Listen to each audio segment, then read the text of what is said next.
बंदी छोड़ सतगुरु रामपाल जी भगवान की जय हो। परमपिता परमात्मा, सारी सृष्टि के रचनहार, कुल मालिक, असंख्य ब्रह्मांडों के स्वामी, जगत गुरु, तीनों लोकों में प्रवेश करके सबका भरण पोषण करने वाले अकाल मूरत सौद स्वरूपी राम संत शिरोमणि सतगुरु रामपाल जी परमेश्वर जी के चरण कमल में हम सभी देश विदेश में बैठे सत्सेवक भाई बहनों की तरफ से उनके पावन चरण कमलों में कोटि कोटि दंडवत प्रणाम। और लाइव वीडियो देख रहे आप सभी भाई बहनों को दास की तरफ से प्यार भरा सत्साहिब। भाई और बहनों, दया परमपिता परमात्मा की, जिनके आशीर्वाद से एक बार पुनः साध संगति के लिए परमेश्वर ने हमें मौका दिया है।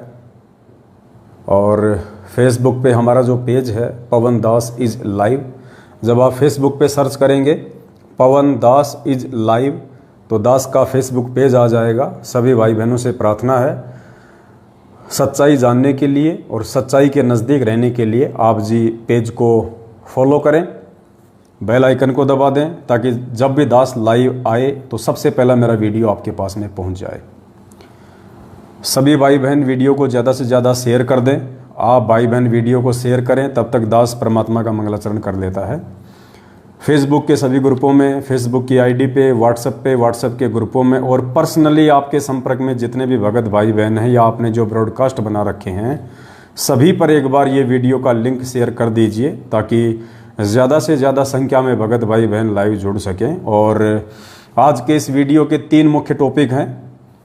सबसे पहला मुख्य टॉपिक रहेगा, 2 पीले पेज आए हुए हैं कल और परसों, उन दोनों पीले पेज के ऊपर विश्लेषण होगा। और उसके बाद में हमारे एक भगत भाई हैं, उनकी एक शंका का समाधान होगा। तो घंटे भर का लगभग वीडियो होगा। तो भाई बहन ज़्यादा से ज़्यादा एक बार वीडियो को हर जगह शेयर कर दे, तब तक हम सभी भाई बहन मिलके परमात्मा का मंगलाचरण करते हैं। वो हर जगह शेयर कर दे।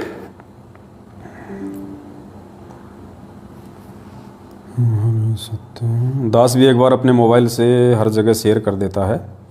आप सभी भाई बहन भी जहाँ जहाँ संभव हो एक बार वीडियो को हर जगह शेयर कर दें,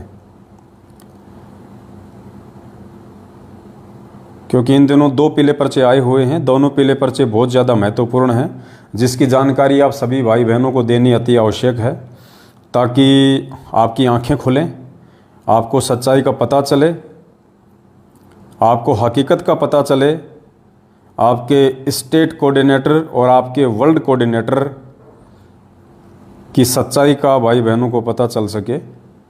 और धोखे से आप जिन्हें बहुत बड़ा भगत समझ के, बहुत अच्छे क्वालिटी के सेवादार समझ के आप जिनके पीछे लगे हुए हैं, आपकी वहाँ से मोह ममता हटे और सतगुरु रामपाल जी भगवान के वचन अनुसार आप जी भक्ति मार्ग पे ज्ञान को आधार बना के भक्ति करें। तो चलिए, दास परमात्मा का मंगलाचरण करता है, तब तक आप वीडियो को ज़्यादा से ज़्यादा शेयर कर दें। सत साहिब। बंदी छोड़ सतगुरु रामपाल जी भगवान की जय हो।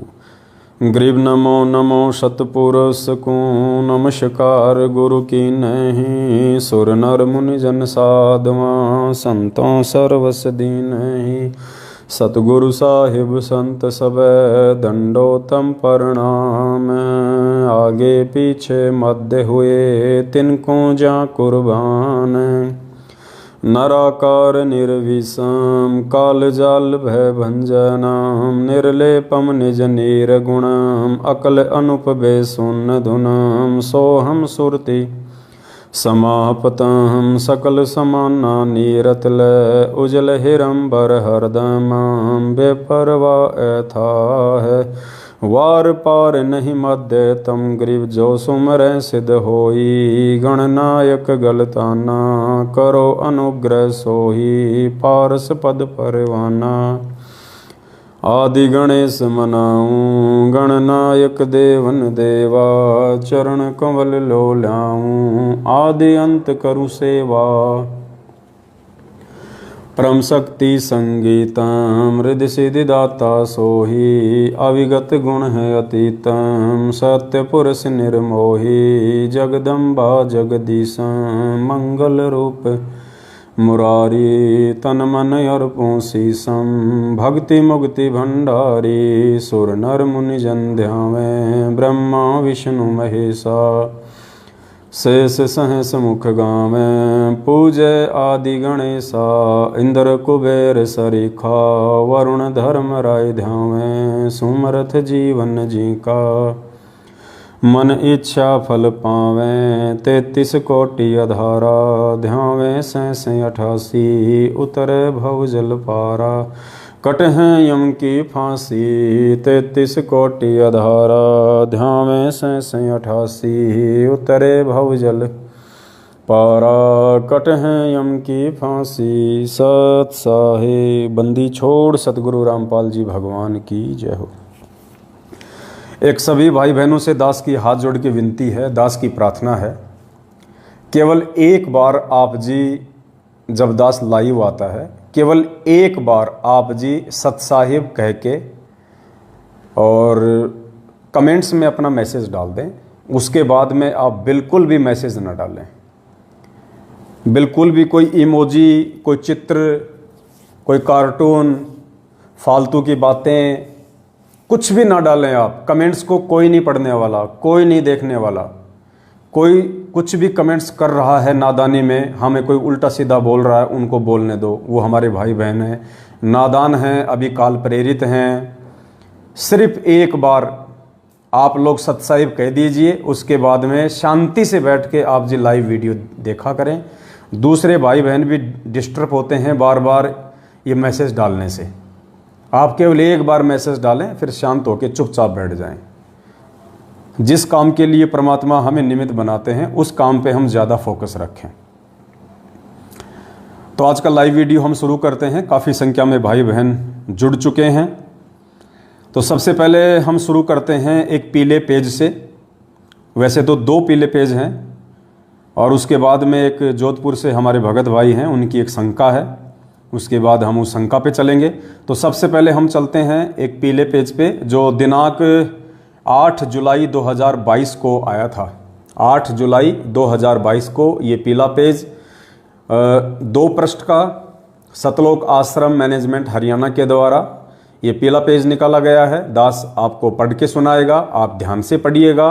बहुत ही मज़ेदार किस्सा है, सुन के आपको हंसी भी आएगी, आपको शर्मिंदगी भी होगी, आपको दुख भी होगा कि हम किन मूर्खों के बीच में फंसे पड़े हैं। 90% संगत चक्की के 2 पार्ट सतलोक आश्रम मैनेजमेंट हरियाणा और कोऑर्डिनेटरों के बीच में फंसी पड़ी है, यानी गुरुदेव के कलयुगी परिवार और मनमुखी रूप से ये कोऑर्डिनेटर लोग चक्की के 2 पार्ट हैं। बीच में बेचारे गेहूं रूपी भगत हैं जो पिसते जा रहे हैं।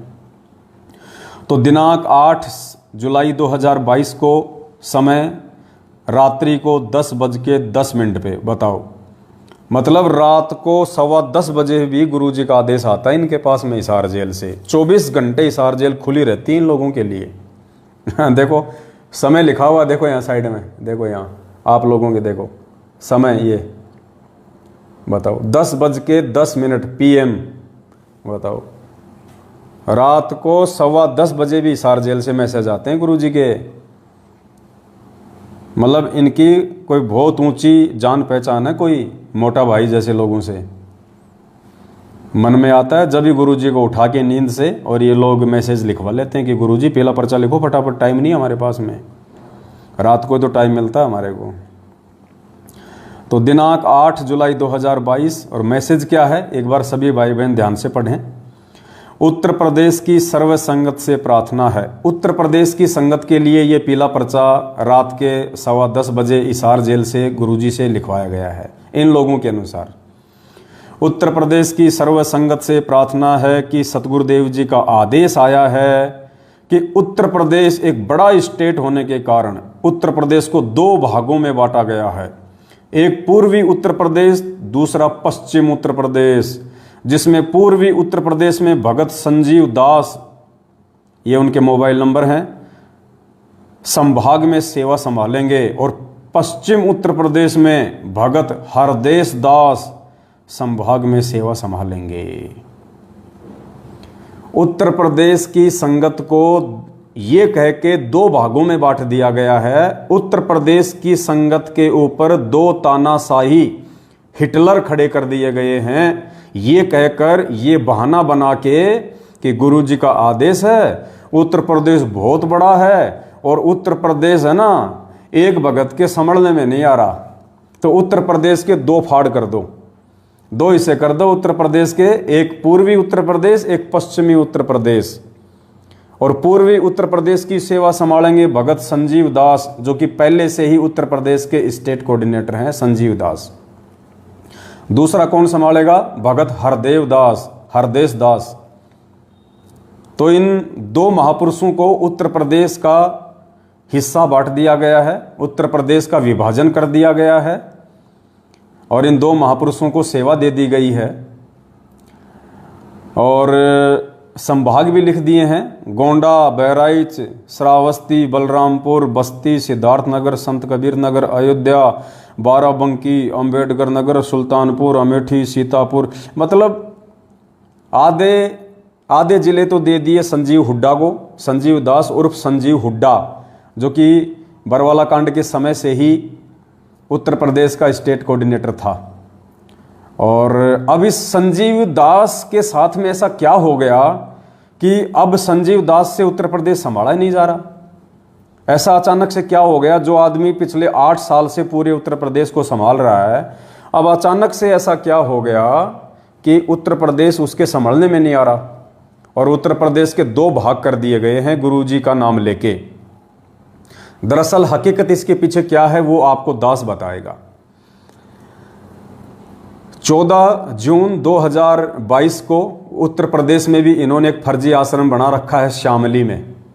तो उत्तर प्रदेश के शामली फर्जी आश्रम में कबीर प्रकट दिवस मनाया जा रहा था और आप सबको पता है पुण्यात्माओं, ये सब के सब लोग काल प्रेरित हैं, काल भगवान इनके सिर पे बैठे हैं और परमात्मा कहते हैं तत्व ज्ञान कोई ना कह रे झूमकरा, ये पैसे ऊपर नाच सुनो रे झूमकरा। सारा का सारा ड्रामा माया के पीछे हो रहा है, पैसों के लिए हो रहा है। उत्तर प्रदेश का स्टेट कोऑर्डिनेटर संजीव हुड्डा आजकल सतलोक आश्रम मैनेजमेंट हरियाणा की बातें ज़्यादातर नहीं मानता है, अपनी मनमानियाँ करता है, ज़्यादातर पैसा संगत के दान ज्योति पाठ का अपने पास में रख लेता है, मैनेजमेंट को ऊपर नहीं भेजता है। तो मैनेजमेंट को दर्द हो गया कि सारा पैसा हरामखोर अकेला खा रहा है, हम क्या अपनी ऐसी तैसी करवाने के लिए बैठे हैं? हमने किस लिए तेरे को स्टेट कोऑर्डिनेटर बनाया था उत्तर प्रदेश का? ये शामली में हमने क्यों करोड़ों रुपया लगा के ये फर्जी आश्रम खोला है?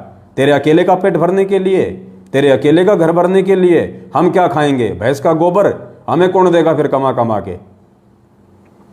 तो इस बात को लेके काफी दिनों से सतलोक आश्रम मैनेजमेंट हरियाणा अर्थात गुरुजी के कलयुगी परिवार के बीच में, अर्थात महेंद्र भगोड़े के बीच में, जो कि गुरुजी का कलयुगी छोटा भाई है, 2014 बरवाला कांड से भगोड़ा घोषित है, पिछले 8 साल से पुलिस के आगे दुम छुपा के छिपता फिर रहा है, जिंदा है या मुर्दा है ये भी भरोसा नहीं है। तो संजीव हुड्डा के नाक में नकेल डालते हुए कि बेटा अकेले तो नहीं खाने देंगे, मर जाएंगे लेकिन अकेला नहीं खाने देंगे, तो मैनेजमेंट ने अपना एक पालतू कुत्ता और खड़ा कर दिया, कोई हरदेश नाम का है, उसको खड़ा कर दिया संजीव हुड्डा के बराबर में। अपने आत्मा एक स्टेट में यदि 2 स्टेट कोऑर्डिनेटर बनेंगे तो जाहिर सी बात है उन दोनों स्टेट कोऑर्डिनेटर में भी 36 का आंकड़ा रहेगा, क्योंकि जहां पूरे स्टेट का माल अकेला संजीव हुड्डा खा रहा था, अब आधे स्टेट का माल दूसरा व्यक्ति खाने के लिए आ गया, तो कुत्ता लड़ाई तो जाहिर सी बात है। भगत तो बन के रहेंगे नहीं वो दोनों, भाई भाई बन के तो रहेंगे नहीं वो दोनों में 36 का आंकड़ा। हरदेश दास जो कि नया है, सतलोक आश्रम मैनेजमेंट हरियाणा के द्वारा भेजा गया, और संजीव हुड्डा जो कि पहले से स्टेट कोऑर्डिनेटर है। तो अब इन दोनों को सेवा बांट दी गई 50-50 उत्तर प्रदेश की।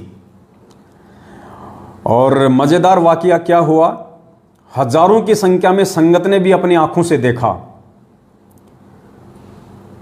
कबीर प्रकट दिवस 14 जून 2022 इसी बात को लेके सतलोक आश्रम शामली उत्तर प्रदेश में सतलोक आश्रम मैनेजमेंट हरियाणा के मुख्य व्यक्तियों के बीच में बहस छिड़ गई। पैसों को लेके, माया को लेके, आश्रमों के बंटवारों को लेके। और हुआ क्या पुण्यात्माओं, वो बहस इतनी आगे बढ़ गई, वो बातचीत इतनी आगे बढ़ गई कि उत्तर प्रदेश के स्टेट कोऑर्डिनेटर संजीव हुड्डा और इनका जो वर्ल्ड कोऑर्डिनेटर है देशराज मान, डीडीए फ्लैट सादरा दिल्ली में रहता है, महेंद्र भगोड़े की बुआ का लड़का है, जिसको गुरुजी की बुआ का लड़का भी कह सकते हैं, यानी गुरुजी की बुआ का लड़का। तो गुरुजी की बुआ का लड़का जिसको महेंद्र भगोड़े ने वर्ल्ड कोऑर्डिनेटर बना रखा, यानी सभी कोऑर्डिनेटरों का बाप। हिंदुस्तान के जितने भी स्टेट कोऑर्डिनेटर हैं, जिला कोऑर्डिनेटर हैं, जिला कोऑर्डिनेटर हैं, संभागीय कोऑर्डिनेटर हैं और देश विदेश के जितने भी जो कोऑर्डिनेटर हैं उन सबका बाप बना रखा है गुरुजी के बुआ के लड़के को, देशराज को। ये देशराज कौन है? ये देशराज वही है, सारनामी है। और 2016 में ये दास के घर पे जयपुर आया था अपने सारनामी कुछ गुंडों के साथ में, 2 गाड़ियां भर के लेके आया था, हॉकी, बेसबॉल, रोड लेके आए थे। और दास जैसा कि बार बार आप लोगों को एक वीडियो दिखाता है मेरी मारपीट का, इन लोगों ने मुझे घर में बंद करके 10-15 मिनट तक जानवरों की तरह हॉकी से, बेसबॉल से मारा था। ये वही देशराज है जो गुरुजी की बुआ का लड़का है, सारनामी। बहुत पहुंचा हुआ भगत है, छोटा मोटा भगत नहीं, आप ऐसा वैसा मत समझना इसको। चौणक ऋषि की तरह बहुत ज्यादा भक्ति इसके पास में। जैसे चौणक ऋषि ने 4 एटम बम बनाए थे ना, ये पिस्तौल रखता है, ध्यान रखना। इसके साथ ज्यादा वाद विवाद नहीं करने का, ज्यादा छेड़ाछाड़ी नहीं करना इसके साथ में। इसको बहुत इज्जत देने का, इसको बहुत प्यार से बोलने का और इससे डरने का। और जहां भी आपको देशराज जी दिखाई दें, वर्ल्ड कोऑर्डिनेटर, झुक के सलाम करने का, आदाब आदाब, सलाम साहब, सलाम साहब, ऐसे करने का। नहीं तो ये भाई साहब तमंचा निकाल के, ऐसा निकाल के पिस्तौल, और ये कब क्या कर देंगे कोई भरोसा नहीं है। अगर आपको लाइव एग्जाम्पल देखना है तो आप भिवानी आश्रम में चले जाओ। एक भगत की पैर में इसने गोली मार रखी है, बेचारा आश्रम में पड़ा हुआ है। तो डर के रहने का, अगर भक्ति करनी है, संत रामपाल जी महाराज जी की भक्ति करनी है, तो देशराज जैसे वर्ल्ड कोऑर्डिनेटर से डर के रहने का, उसकी इज्जत करने का। वो आपके घर पे आ जाए, जो मांगे उसको देने का, जो भी मांगे देने का। आप समझ गए होंगे मैं क्या कह रहा हूं। अगर भक्ति करनी है तो रोटी नहीं, रोटी तो खाएगा वो, और भी कुछ मांगे मनोरंजन के लिए तो उसको देने का। नहीं तो वो टिकने नहीं देगा आप लोगों को, गुरुद्रोही का पर्चा निकलवा देगा। हो सकता है आपको पिस्तौल से भी उड़ा दे, कोई बड़ी बात नहीं है। तो वहां पे देशराज जी भी पहुंच गए और स्टेट कोऑर्डिनेटर संजीव हुड्डा जी बैठे हुए थे, हरदेश दास जी बैठे हुए थे, और भी गणमान्य व्यक्ति, इज्जतदार व्यक्ति, पहुंचे हुए महानुभाव वहां पे बैठे हुए थे। और उत्तर प्रदेश के भाई बंटवारे को लेके, आश्रमों के बंटवारों को लेके बात इतनी ज़्यादा आगे बढ़ गई कि साहब देशराज और स्टेट कोऑर्डिनेटर संजीव हुड्डा दोनों में कुत्ता लड़ाई छिड़ गई। संजीव हुड्डा देशराज को मार रहा है, देशराज संजीव हुड्डा को मार रहा है, कुत्ता लड़ाई। 10-15 तो संजीव हुड्डा ने मारे, 10-15 देशराज ने मारे। और पूरी संगत ने देखा वहां पे, सिर्फ आश्रमों के बंटवारों को लेके। क्योंकि भाई साहब बिना गुरुजी की आज्ञा के, बिना गुरुजी के आदेश के अगर तुम आश्रम खोलोगे तो कुत्ता लड़ाई छिड़ेगी, बताओ। हजारों की संख्या में संगत ने वहां पे देखा। उसके चलते फिर ये पीला पर्चा निकाला गया है कि उत्तर प्रदेश की सर्व संगत से प्रार्थना है, सतगुरुदेव जी का आदेश आया है कि उत्तर प्रदेश एक बड़ा स्टेट होने के कारण उत्तर प्रदेश को 2 भागों में बांटा गया है। अब ये तो कह नहीं सकते, अब ये तो इन्होंने बहाना बना दिया कि बहुत बड़ा स्टेट है। अरे कितना बड़ा स्टेट है, जब हमारा भगवान 27 साल से पूरा विश्व संभाल रहा था। तुम्हारे से एक छोटा सा उत्तर प्रदेश नहीं संभाला जाता। क्या खाक भक्ति करोगे, क्या खाक सेवा करोगे तुम। अगर ये कहें कि आश्रम के बंटवारे को लेके वहाँ पे लड़ाई छिड़ गई थी, जिस कारण से हमने 2 स्टेट कोऑर्डिनेटर बनाने पड़े, तो इनकी बेइज्जती हो जाती है, संगत को सच्चाई समझ में आ जाती है। तो आपको पता ही है, अंत में इनके पास एक ही बहाना होता है, गुरु जी का आदेश। इनको पता है संगत मरेगी, लुटेगी, पिटेगी तो गुरु जी के आदेश के नाम पे पिटेगी। तो गुरु जी का आदेश बता दिया, ये पीला पर्चा निकाल दिया कि उत्तर प्रदेश एक बहुत बड़ा स्टेट होने के कारण उसको 2 भागों में बांटा जा रहा है। गुरु जी का आदेश है, पूर्वी उत्तर प्रदेश संजीव हुड्डा को दे दिया जाता है और पश्चिमी उत्तर प्रदेश हरदेश दास को दे दिया जाता है। तो ये आश्रमों के बंटवारों को लेके ये कुत्ता लड़ाई हमारे बड़े भाई साहब सतलोक आश्रम मैनेजमेंट हरियाणा वालों के बीच में छुड़ चुकी है।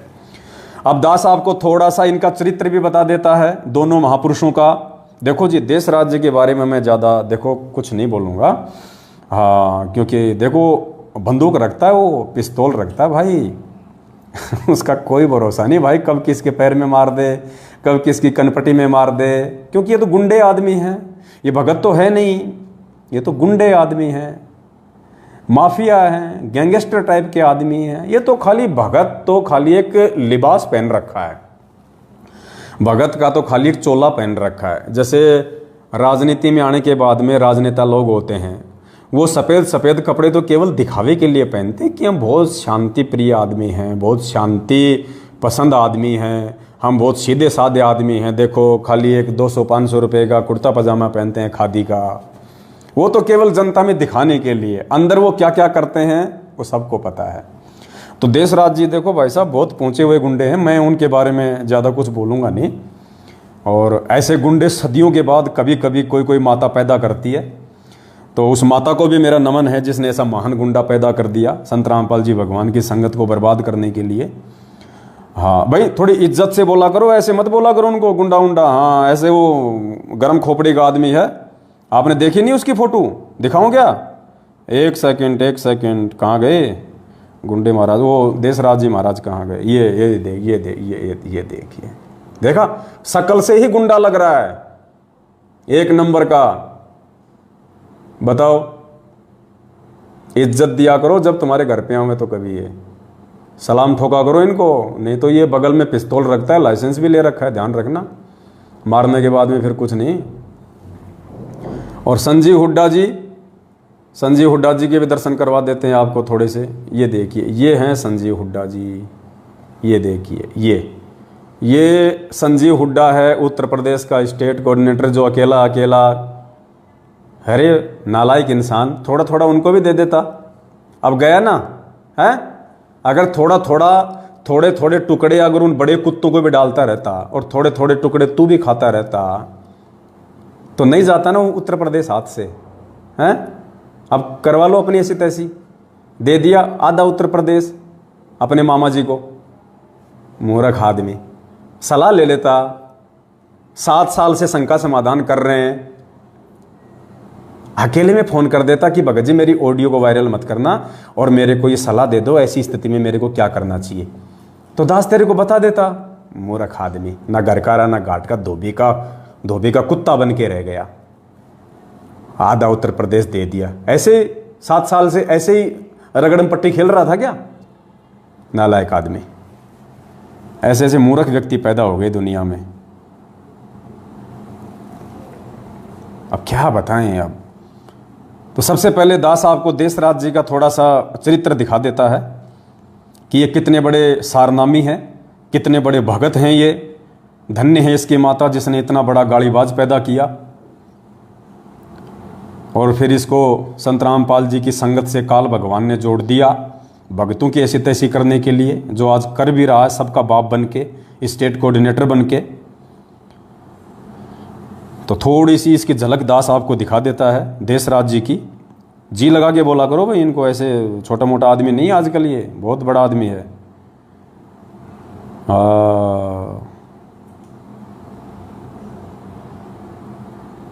देखिए, जब ये देशराज जी दास के घर पे आए, दास के साथ में मारपीट की इन्होंने, उसके बाद में दास ने सोशल मीडिया पे इनकी फ़ोटोएं डालनी शुरू कर दी, पोस्टर बना के डालने शुरू कर दिए थे। तो उसके बाद इसने क्या किया, मेरे को व्हाट्सएप कॉल किया किसी दूसरे के नंबर से मेरे को व्हाट्सअप कॉल किया। अब खुदा न खास्ता उस समय मैंने दूसरे मोबाइल में रिकॉर्डिंग चालू कर रखी थी, ये भी मालिक की दया थी, परमात्मा ने रिकॉर्डिंग इसकी करवानी थी, क्योंकि व्हाट्सअप कॉल पे रिकॉर्डिंग होती नहीं। तो इसने सोचा जी भर के गालियाँ निकाल ले, और व्हाट्सअप कॉल पे रिकॉर्डिंग होती नहीं। लेकिन मालिक तो अंतर्यामी है। जिस समय इसका फ़ोन आया, दास ऐसे मोबाइल में कुछ रिकॉर्डिंग कर रहा था, तो रिकॉर्डिंग वो चालू रह गई। तो भाई साहब की वो व्हाट्सएप कॉलिंग की रिकॉर्डिंग जो है वो रिकॉर्ड हो गई।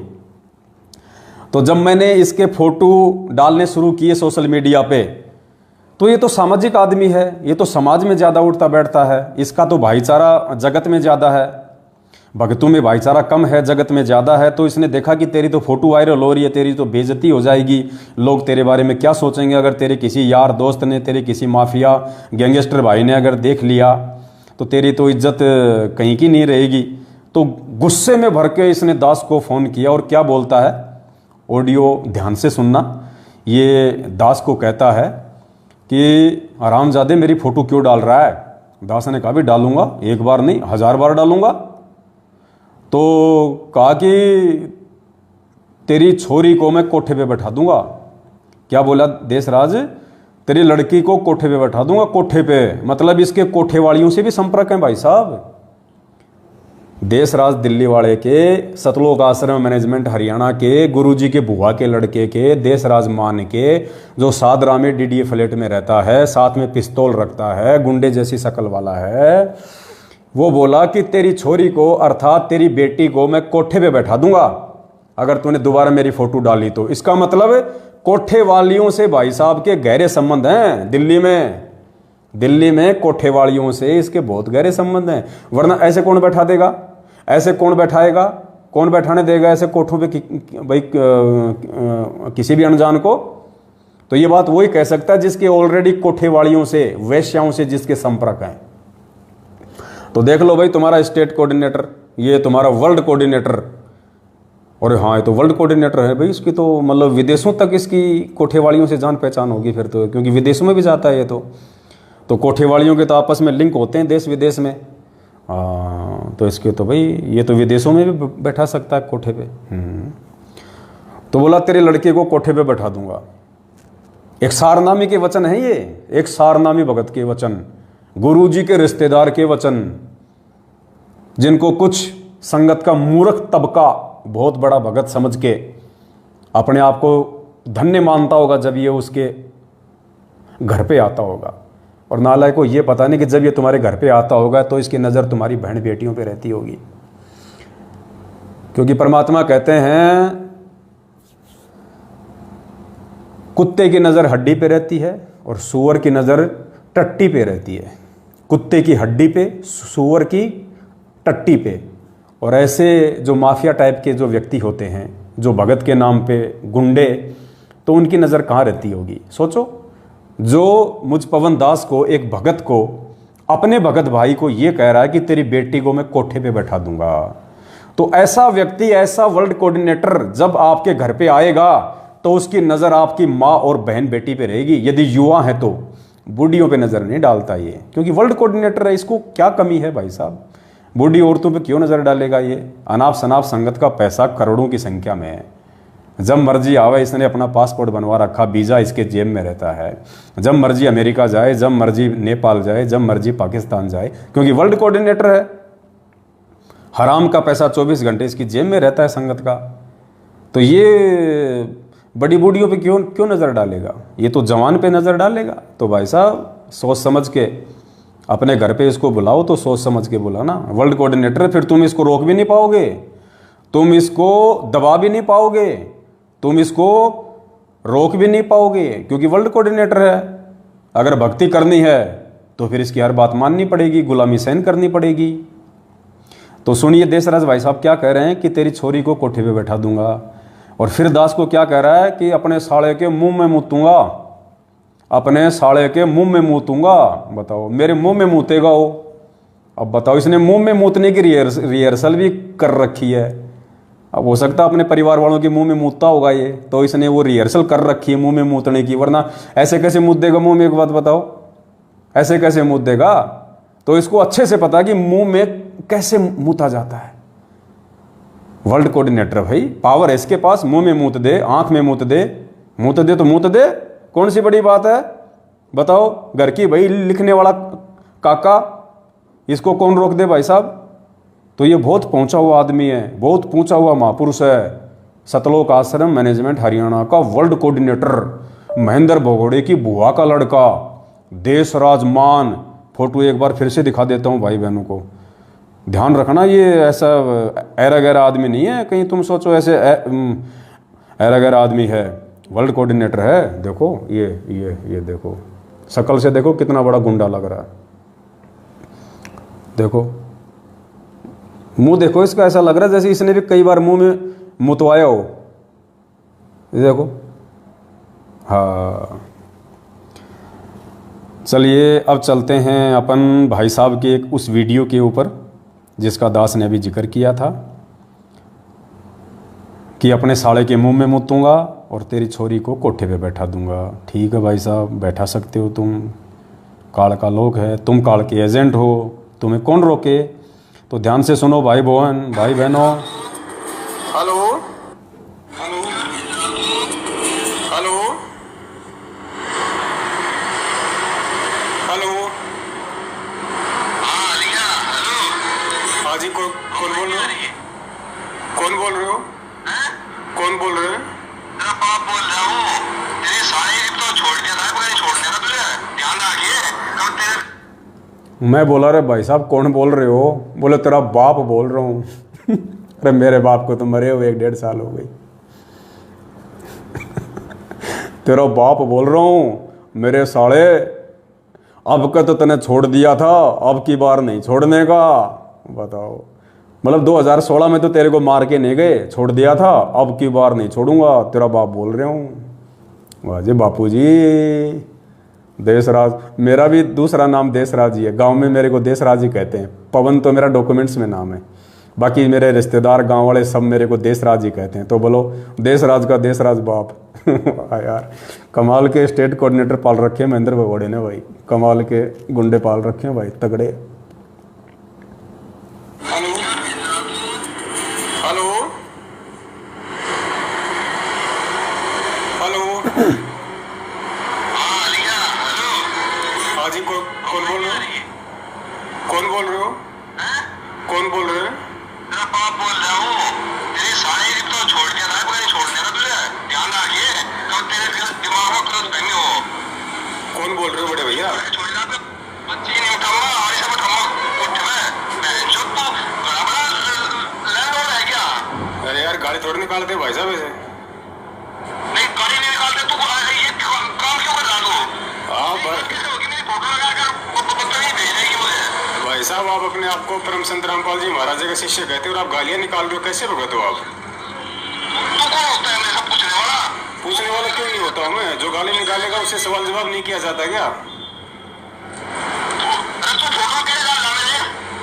फोटो डालूंगा, 1000 बार डालूंगा, 100 बार डालूंगा। अब क्या बात है, मुंह मुद्दों में ध्यान रखिए और डाल तो मुंह में मुद्दोगे, ध्यान रख, मुंह में मुद्दोगे क्या? अरे भाई साहब नहीं, कपड़ा दो भगत जी, कपड़ा दो, वो कहाँ है मेरा, वो दो, वो वाइट वाला दो, पीछे रखा भगत जी। वैसे नहीं बात बनती, ऐसे नहीं, पता नहीं भाई साहब, इसका कोई भरोसा नहीं है भगत जी, ये कब मूत दे, ये मोबाइल में मूत दे, इसका भरोसा नहीं, क्योंकि ये वर्ल्ड कोऑर्डिनेटर है। छोटा मोटा कोऑर्डिनेटर हो तो बात अलग है, अब वर्ल्ड कोऑर्डिनेटर क्या पता मुंह में मूत दे, तो मैं तो अपना मुंह का पहले ही इंतजाम कर देता हूँ। बताओ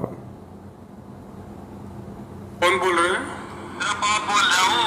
तेरी सारी तो छोड़ दिया था, पता नहीं छोड़ने का तुझे ध्यान रखिए कब तेरे दिमाग में क्रॉस बहने हो। कौन बोल रहे हो बड़े भैया? छोड़ दिया तो बच्ची नहीं उठाऊंगा, आगे से उठाऊंगा उठ में जो तू बड़ा बड़ा लैंडलॉर्ड है क्या? अरे यार गाड़ी थोड़ी निकालते भाई साहब ऐसे। नहीं गाड़ी नहीं निकालते, तू ये काम क्यों कर रहा तू? हाँ कैसे होगी, मेरी फोटो लगाकर बदतमीजी भेजेगी मुझे। भाई साहब आप अपने आप को परम संत रामपाल जी महाराज के शिष्य कहते हो और आप गालियां निकाल रहे हो, कैसे भगत हो आप? तू कौन होता है मेरे सब पूछने वाला? पूछने वाला क्यों नहीं होता हूँ मैं? जो गाली निकालेगा उससे सवाल जवाब नहीं किया जाता क्या? अरे तू फोटो कैसे डाला मैंने? फोटो डालूंगा, 1000 बार डालूंगा, 100 बार डालूंगा। अब क्या बात है, मुंह मुद्दों में ध्यान रखिए। मुंह में मुद्दों मुंह में मुद्दों का क्या?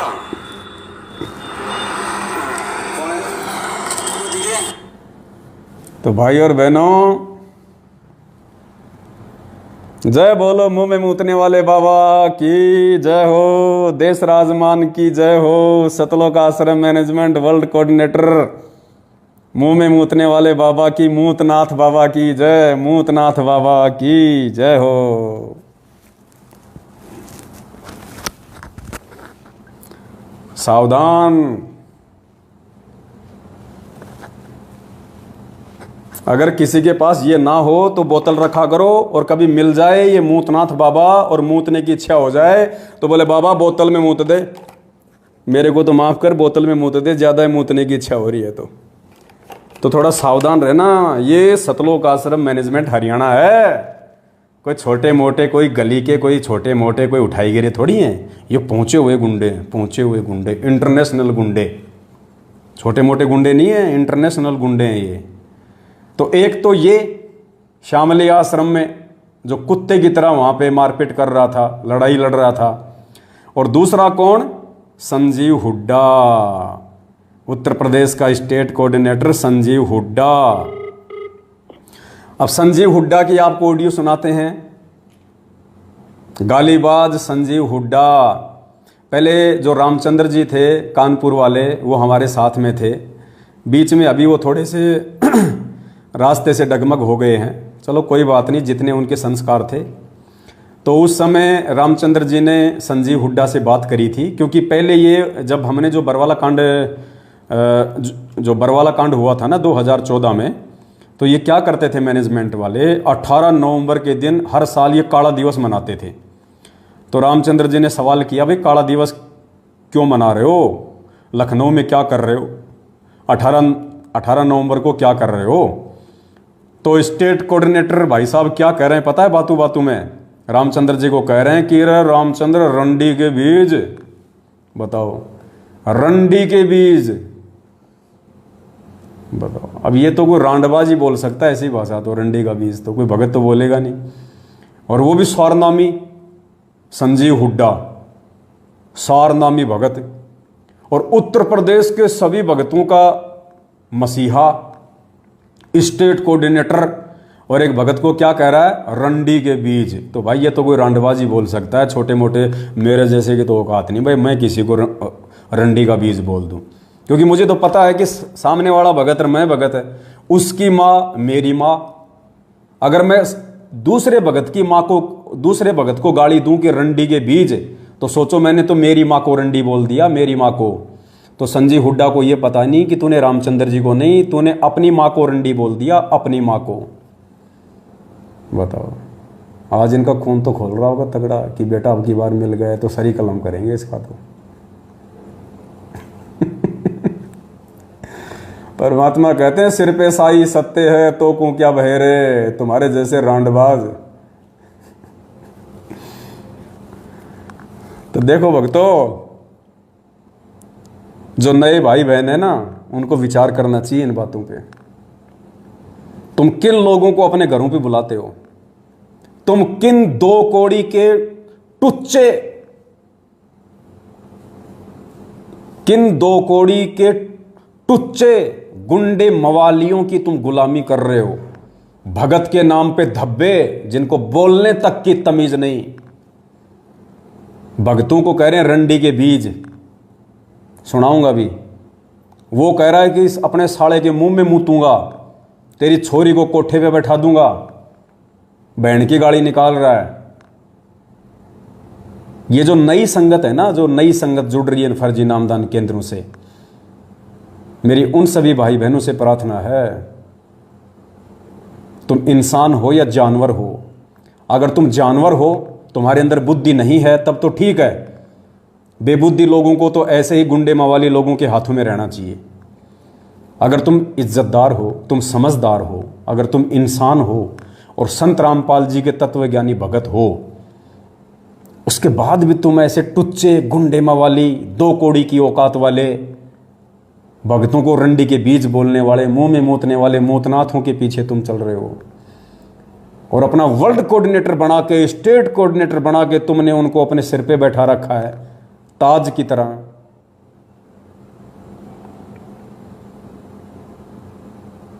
भाई विचार करने की बातें हैं ये। तो संजीव हुड्डा की ऑडियो सुनो अब, और सुनना उसकी गाड़ी।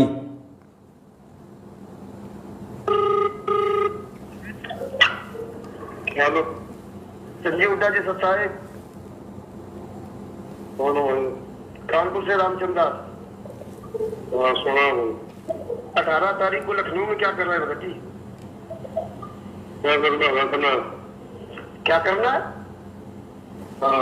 मैसेज पूरे देश में डाला, तो बताइए ना 18 तारीख को आप क्या कर रहे हो भगत जी? यूपी के स्टेट कोऑर्डिनेटर हो तो आप जवाब दो ना भगत जी। भक्तों को देते हैं भाई जवाब। अरे भक्तों को देते रामचंद्र सुधर गया, कुछ नहीं रखे। अरे आप, हम सुधरे या ना सुधरे, आप इसका जवाब क्या? 18 नवम्बर को लखनऊ में। अरे मैं सुधार दो ना फिर। अरे तुम क्यों सुधारने क्यों नहीं आ रहे हो? आ जाओ ना सुधारने के लिए। अरे मान जा, रामचंद्र कुछ नहीं रखा। डाक कभी नहीं मानेगा, तुम्हारे जैसे गद्दारों को करता रहेगा। और आप जवाब दो ना, दुनिया की बातें छोड़ो, आप ये जवाब दो 18 नवंबर को लखनऊ क्या कर रहे हो? संजीव हुड्डा जी, ये धमकियां देना छोड़ दो। आपको बकवास समझना तो क्या कर रहे हो तुम लखनऊ में, ये पहले बताओ ना भगत जी। फालतू बकवास छोड़ो। मान जा रामजादे, मान जा। अरे नहीं मानूंगा, तुम जैसे लोगों को नहीं मानूंगा। ये गालियां तुम देते रहो। 18 नवंबर को तुम क्या कर रहे हो ये पहले बताओ। पुण्यात्मा को क्या कह रहा हो? डंडा दे दूंगा। कहाँ दे देगा अब मैं तो नहीं बता सकता आप लोगों को, आपने सुना ही होगा, बोले तेरे डंडा दे दूंगा। रामचंद्र जी से प्रार्थना करता हूँ भाई, कोई जैसे वाटर प्रूफ बोतल आती हैं ऐसे ही लठ प्रूफ चड्डी पहनना शुरू कर दे मेरे भाई। ये महागुंडे आदमी हैं, इनका कोई भरोसा नहीं है। क्या कह रहा, ध्यान रखना, डंडा दे दूंगा तेरे। ये स्टेट कोऑर्डिनेटर के वर्ड हैं, स्टेट कोऑर्डिनेटर के। बताओ, डंडा दे दूंगा, बताओ ये भाषा है? ये सारनामी भगत की भाषा है, संत रामपाल जी के सारनामी भगत की और लाखों भगतों के बाप बने बैठे स्टेट कोऑर्डिनेटर की भाषा है कि तेरे पिछवाड़े में लठ दे दूंगा। रामचंद्र भाई, लठ पूर्व चड्डी बनवा ले कहीं से, अगर बनती है तो, मुझे तो पता नहीं है भाई। तो क्या कर रहे हो तुम लखनऊ में, ये पहले बताओ ना भगत जी। फालतू बकवास छोड़ो। मान जा रामजादे, मान जा। अरे नहीं मानूंगा, तुम जैसे लोगों को नहीं मानूंगा। ये गालियां तुम देते रहो। 18 नवंबर को तुम क्या कर रहे हो ये पहले बताओ। संजीव हुड्डा जी, स्टेट कोऑर्डिनेटर, ये गालियां देना बंद कर। मुर्गा बना रोड पर ध्यान रखिए। लखनऊ में क्या मुर्गा बना के मारूंगा साले का रोड पे। रामचंद्र ये तो मुर्गा भी बनाना जाना है भाई। रामचंद्र सुन रहा हो तो ध्यान रखिए, ये तो मुर्गा बना के मारना भी जाना है। मुर्गा बना के मारूंगा, मुर्गा। रामचंद्र कहाँ कहाँ सहन करेगा तू? लठ पूर्व चड्डी सिलवाएगा या मुर्गा बनेगा? हे परमात्मा, दया करना भक्तों की।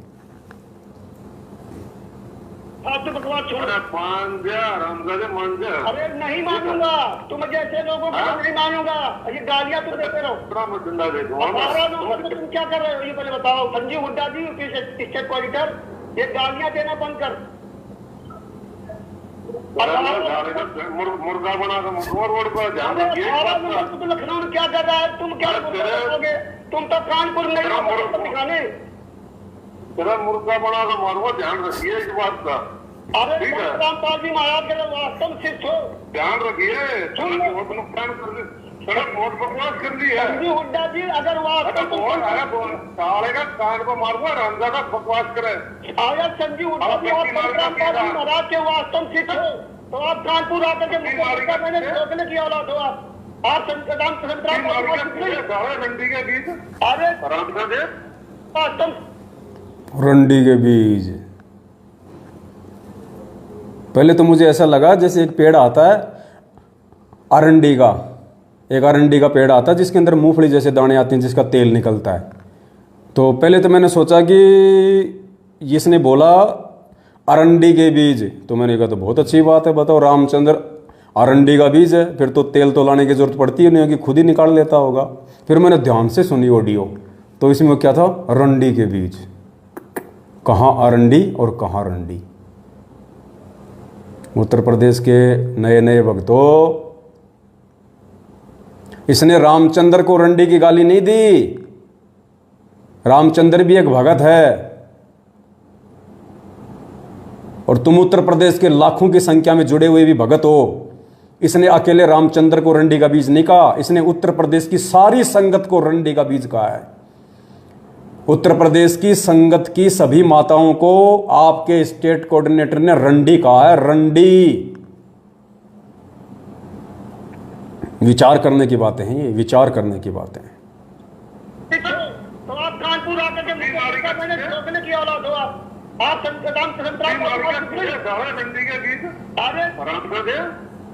बहुत ही परमात्मा ने ज्ञान दिया ना, यही परमात्मा ने ज्ञान दिया है संजीव हुड्डा जी।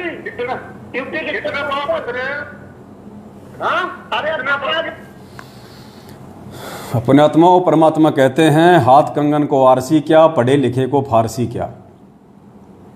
ये चरित्र है, चरित्र। आपके स्टेट कोऑर्डिनेटर का चरित्र, आपके वर्ल्ड कोऑर्डिनेटर का चरित्र, देश राजमान का चरित्र, संजीव हुड्डा का चरित्र। आप इनको भगत कहोगे, संत रामपाल जी का शिष्य कहोगे। संत रामपाल जी ऐसे हरामखोरों पे थूकते भी नहीं है, ऐसे हरामखोरों पे संत रामपाल जी थूकते भी नहीं है जिन पे तुम फिदा हुए हो। इसीलिए तो संगत अकाल मौत मर रही है, ऐसे गुंडों की संगति करके, ऐसे गाड़ीबाजों की संगति करके तो संगत अकाल मौत मर रही है आज। क्योंकि मर्यादा तो है ही नहीं किसी की, मर्यादा सबकी तोड़वा रखी है। तो उत्तर प्रदेश को दो हिस्सों में बांट दिया गया है।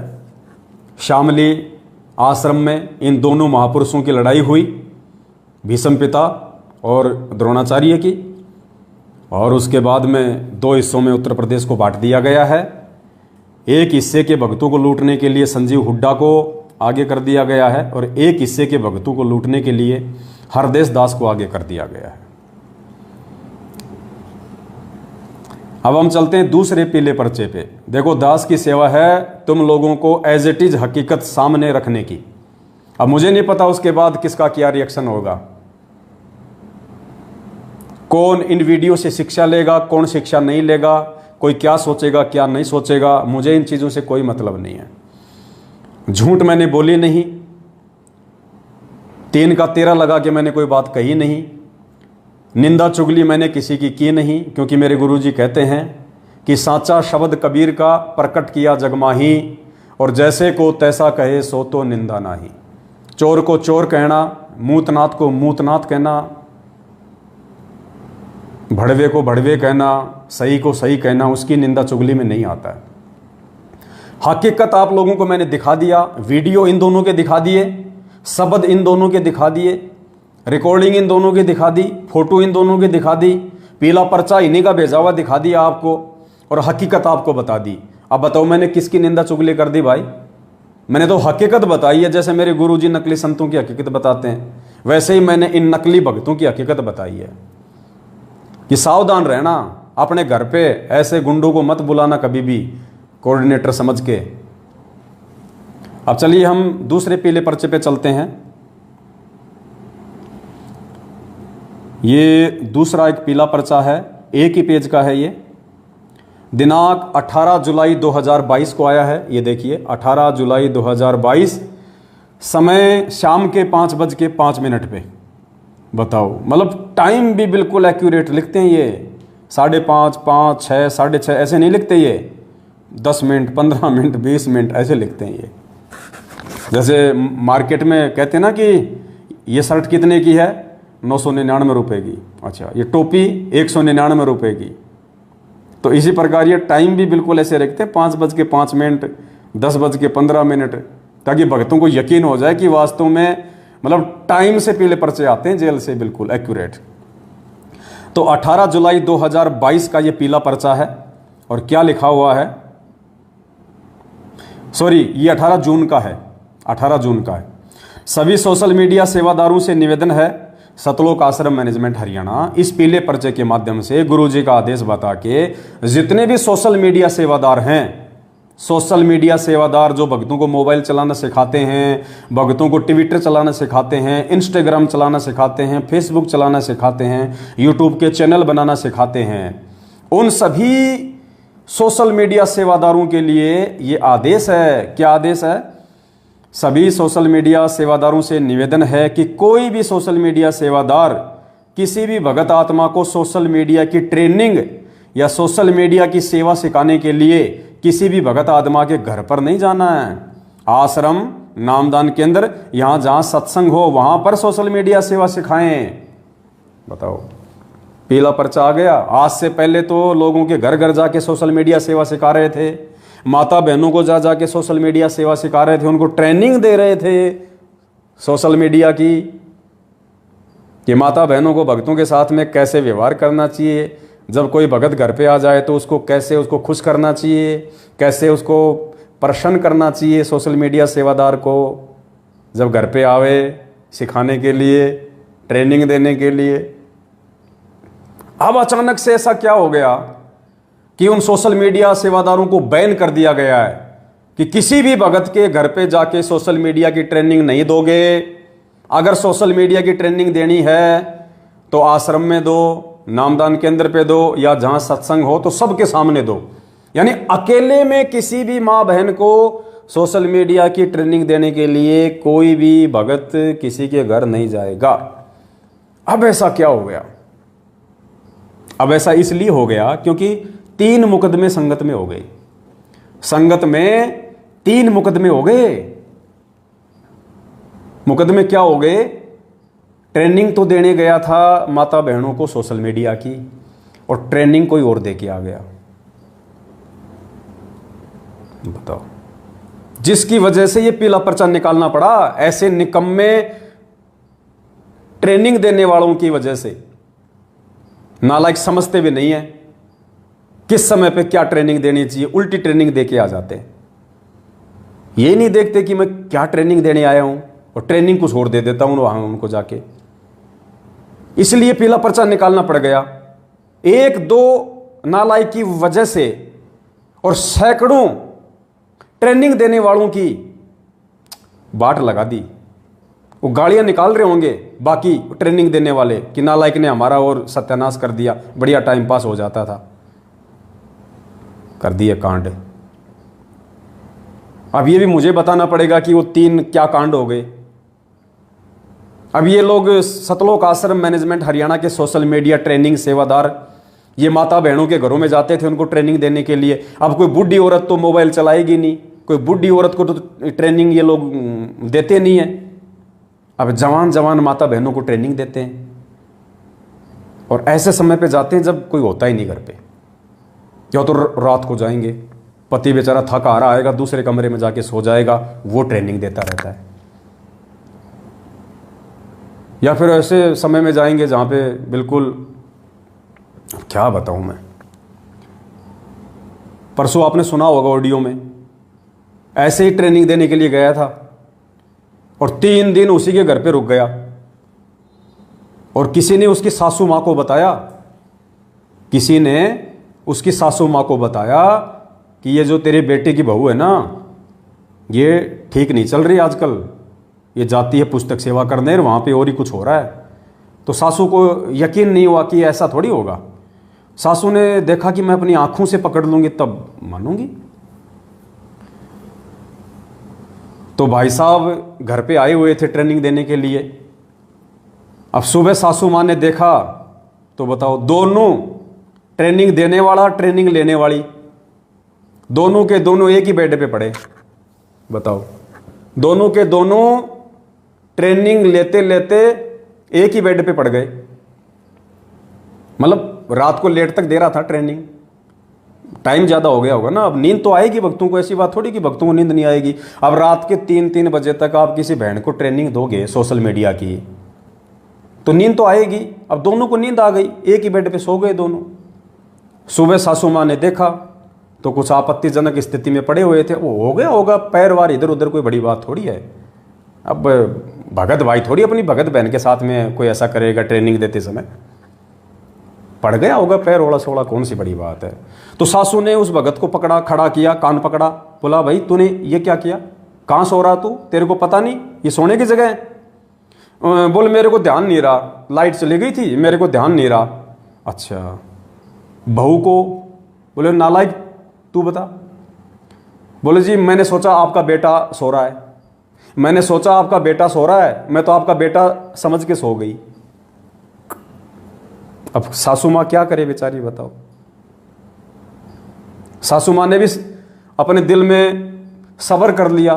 सासू माँ को भी अमरीश पुरी की वो कोयला फिल्म याद आ गई, अमरीश पुरी की वो कोयला फिल्म याद आ गई कि छत पे सोया था बहनोई, मैं तने समझ के सो गई, मुझको राणा जी माफ करना, गलती मारे से हो गई। अब सासू ने देखा भाई चलो कोई नहीं भाई, गलती हो गई होगी बहू से, कौन सी बड़ी बात है। उसके बाद में ऐसी एक घटना मध्य प्रदेश में हो गई। सोशल मीडिया की ट्रेनिंग देने गया था भाई साहब, सूरत से आया था स्टेट कोऑर्डिनेटर का लड़का, बताओ, सूरत से आया कोऑर्डिनेटर का लड़का ट्रेनिंग देने के लिए। किसको? एक युवा बहन को, किसी भगत की भक्तमती को, और ट्रेनिंग देने लगा। अब बहन जी बोली भगत जी बहुत टाइम हो गया ट्रेनिंग लेते हुए, अब रहने दो। बोला नहीं नहीं थोड़ी सी और बच रही है। अच्छा अच्छा, थोड़ी सी भी दे दी। उसके बाद क्या हुआ, भगत जी इतने ट्रेनिंग में मस्त हो गए, अब उनके जो भगत थे जो भक्तमती के वो साइड में चले गए। अब वो बहन बेचारी नहा धो के बाथरूम से आई और नहा धो के अपने वो कपड़े चेंज करने लग गई दूसरे कमरे में। यानी वो जो रूम थे वो कुछ इस प्रकार के थे, उसी रूम से उस रूम का गेट था। तो वो बहन अपना साइड में जाके अपने वो कपड़े बदलने लग गई। अब जो ट्रेनर था, ट्रेनर कोऑर्डिनेटर का लड़का सूरत का, वो क्या कर रहा है, जैसे बहन उधर कपड़े चेंज कर रही है, अब कोऑर्डिनेटर ने इधर मुंह कर लिया, उसने ट्रेनिंग देने वाले ने, और शीशा पकड़ लिया हाथ में, और यूं उस शीशे में से, दर्पण में से पीछे से उस बहन को देख रहा है कपड़े चेंज करती हुई को, यूं यूं उस शीशे में से देख रहा है अंदर जो कपड़े चेंज कर रही थी बहन। भगत जी ने उसको देखा और कहा कि भाई ये क्या कर रहा है तू, ये क्या कर रहा है। बोलो नहीं नहीं, बोलो मेरी आंख में बोले बाल पड़ गए, बोले बाल निकाल रहा हूं। एक ऐसी कांड और हुआ है, वो तो मुझे बताते हुए बड़ी शर्म आएगी, इसलिए मैं नहीं बता पाऊंगा। तो ये 3-4 कांड इन दिनों संगत में घटित हो गए सोशल मीडिया सेवादारों के द्वारा ट्रेनिंग देते समय। उसके बदले फिर ये पीला पर्चा निकाला गया था पिछले महीने कि सभी सोशल मीडिया सेवादारों से निवेदन है कि कोई भी सोशल मीडिया सेवादार किसी भी भगत आत्मा को सोशल मीडिया की ट्रेनिंग या सोशल मीडिया की सेवा सिखाने के लिए किसी भी भगत आत्मा के घर पर नहीं जाना है। आश्रम, नामदान केंद्र या जहां सत्संग हो वहां पर सोशल मीडिया सेवा सिखानी है। यह है जी पीला पर्चा। तो ऐसे दुर्वासा ऋषि जिन्होंने स्त्री को हाथ तक नहीं लगाया, ऐसे गोरखनाथ जैसे यति, सुखदेव जैसे जति, हनुमान जी जैसे यति हमारी संगत में हैं। ऐसे महापुरुषों को जो लड़कियों की, औरतों की शकल देखना भी पसंद नहीं करते, सुखदेव ऋषि की तरह, उनको तो सोशल मीडिया सेवादार बना रखा इन्होंने। उनको तो सोशल मीडिया की ट्रेनिंग सिखाने के लिए आगे खड़ा कर रखा है, ऐसे सुखदेव ऋषियों को। इसलिए ऐसे कांड हो रहे हैं संगत में। तो मेरी संगत में जो इज्जतदार भगत भाई बहन है, अब मुझे शब्द यूज करना पड़ रहा है, संगत में यदि कोई इज्जतदार भगत भाई बहन बचे हों तो भाई अपनी जवान बहन बेटियों की रखवाली आप स्वयं करें, इन कोऑर्डिनेटरों के भरोसे ना रहें। पुस्तक सेवा में अपनी जवान बहन बेटियों को ना भेजें। कब तुम्हारी बहन बेटी को कौन सा भगत भगा ले जाएगा कोई भरोसा नहीं। ऐसे बहुत सारे कांड हो रहे हैं आजकल। दोनों रमेणी करके वापस घर में बढ़ेंगे। तो अपनी इज्जत के स्वयं जिम्मेदार हो भाई साहब। सतलोक आश्रम में जैसे कोई पान का कोई जर्दे की पुड़िया आती है ना, जर्दे की पुड़िया आती है, तानसेन की पुड़िया आती है, रजनीगंधा की डब्बी आती है, उस पर नीचे क्या लिखा होता है कि स्वयं अपनी मतलब रजनीगंधा स्वास्थ्य के लिए हानिकारक है, इससे अगर कोई दुष्प्रभाव हुआ तो उसकी जिम्मेदारी आपकी स्वयं की होगी। तो पुस्तक सेवा में या सोशल मीडिया के कैंप में या इन फर्जी आश्रमों में, इन फर्जी नामदान केंद्रों पे यदि आप अपनी बहन बेटियों को भेजते हैं तो उनकी इज्जत की जिम्मेदारी सतलोक आश्रम मैनेजमेंट हरियाणा की नहीं होगी, आपकी स्वयं की होगी। इसलिए सोच समझ के भेजें। तो ये तो थोड़ा सा ये चरित्र था सतलोक आश्रम मैनेजमेंट हरियाणा का, जो आप लोगों को ताज़ा करना ज़रूरी था, ताकि कुछ भगत भाई बहन जो आंखों पे काली पट्टी बांध कर इनको बहुत बड़े भगत समझ के, क्योंकि जो ब्लाइंड फेथ हमारे गुरुदेव पे करना था वो ब्लाइंड फेथ हम गधों ने इन मैनेजमेंट वालों पे कर लिया, गुरुजी के परिवार वालों पे कर लिया, जिसका परिणाम आज संगत भोग रही है। तो उनको थोड़ा सा याद दिलाना दास की जिम्मेदारी थी, दास का फर्ज था। हालांकि दास को अपनी कोई परवाह नहीं है, परमात्मा दास के साथ में है। बाड़ी बाका नहीं कर सकते बेटे, चाहे कितनी कोशिश कर लो ये। और कोशिश क्या ये कर नहीं रहे? क्या इन्होंने कोशिश की नहीं? इनको तो आज भी ऐसा है कि बेटा मिल जाए एक बार, कहाँ है, बस एक बार, बस अब की बार तो 3-13 कर देना उसका। सिर पे साई सत्य है तो को क्या भय रे। परमात्मा साथ में है। ये तुम्हारे तमंचे, तुम्हारी बंदूकें, तुम्हारी तलवारें अपनी अंडरवियर में छुपा के रखना बेटा। दास के साथ परमात्मा है, टेंशन लेने की जरूरत नहीं है। बाकी सावधानी अपनी मैं रखता हूँ। परमात्मा ने कह रखा है बेटा सावधानी रखना, कायरता नहीं होती है। जानबूझ के भी हमने किसी को मौका नहीं देना, क्योंकि ये तो राक्षस है, ये तो राक्षस हैं, काल प्रेरित हैं, गुंडे हैं, महागुंडे हैं, माफिया हैं, गैंगस्टर लोग हैं। ये भगत थोड़ी हैं। भगत के भेष में भेड़ी हैं, ये उल्फ हाइना है ये। तो भाई हम तो इनसे बहुत पहले से सावधान होकर चल रहे हैं। अब जो नए भाई बहन जो जुड़ रहे हैं ना, वो अपनी बहन बेटियों का अपनी इज्जत के स्वयं जिम्मेदार बने। कोई गारंटी नहीं है इन लोगों की। तो चलो, ये तो सतलोक आश्रम मैनेजमेंट हरियाणा से जुड़े हुए कुछ पहुंचे हुए सिद्धि युक्त महापुरुषों की जीवन कुंडली थी, जो आप लोगों के सामने रखनी भी जरूरी थी। अब हमारा लास्ट जो पॉइंट है वो हमारे एक भगत भाई की शंका है। अब हम थोड़ा ज्ञान आधार से भी बात करेंगे, परमपिता परमेश्वर के आशीर्वाद से, जिसके लिए परमात्मा ने हमारे को आज निमित्त बनाया। तो जोधपुर से एक भगत जी हैं, उनकी एक शंका है। आप भी थोड़ा ध्यान से सुन लीजिए, परमात्मा उसके बाद उसका ज्ञान आधार से समाधान करवाएंगे। ध्यान से सुनिएगा। सत साहिब, शंका का समाधान कीजिए। भगत जी, परमात्मा ने दास को 2019 में अपनी शरण में लिया परमात्मा ने। भगत जी, उससे पहले दास दामाखेड़ा से वो नकली पंथ है, उससे दास उपदेशी था। परमात्मा ने रजा करके अपनी शरण में लिया। परमेश्वर ने बहुत ही अच्छा ज्ञान दिया है। परमात्मा ने नीर खीर का निवेरा करवाया है। परंतु दास के मन में एक शंका थी। जैसा कि परमेश्वर ने बताया है कि धर्मदास जी महाराज का पंथ 42 वंश, मतलब वंश है, वंश गादी 42 पीढ़ी तक चलेगी। परमेश्वर का ये वचन है धर्मदास को। आज वर्तमान में 13वीं या 14वीं धर्मदास जी की वंश परंपरा के गादीपति श्री प्रकाश मुनि और श्री उदित मुनि नाम गादी पर बैठे हैं। तो भगत जी, दास की ये शंका है कि आने वाले समय में सिर्फ परमेश्वर का एक ही पंथ रहेगा, सिर्फ परमेश्वर का ही नाम रहेगा। दास को पता है कि परमेश्वर के अलावा कोई साहिब कहने का अधिकारी नहीं है। वह परमेश्वर खुद कबीर जी ही साहिब होते हैं और कोई महाराज या साहिब कहने का अधिकारी नहीं है। पर परमेश्वर ने धर्मदास जी को वचन दिया था कि धर्मदास जी की वंश 42 तक चलेगा। आज वर्तमान में 13वें 14वें कबीर पंथी दामा खेड़ वाले हैं प्रकाश मुनि।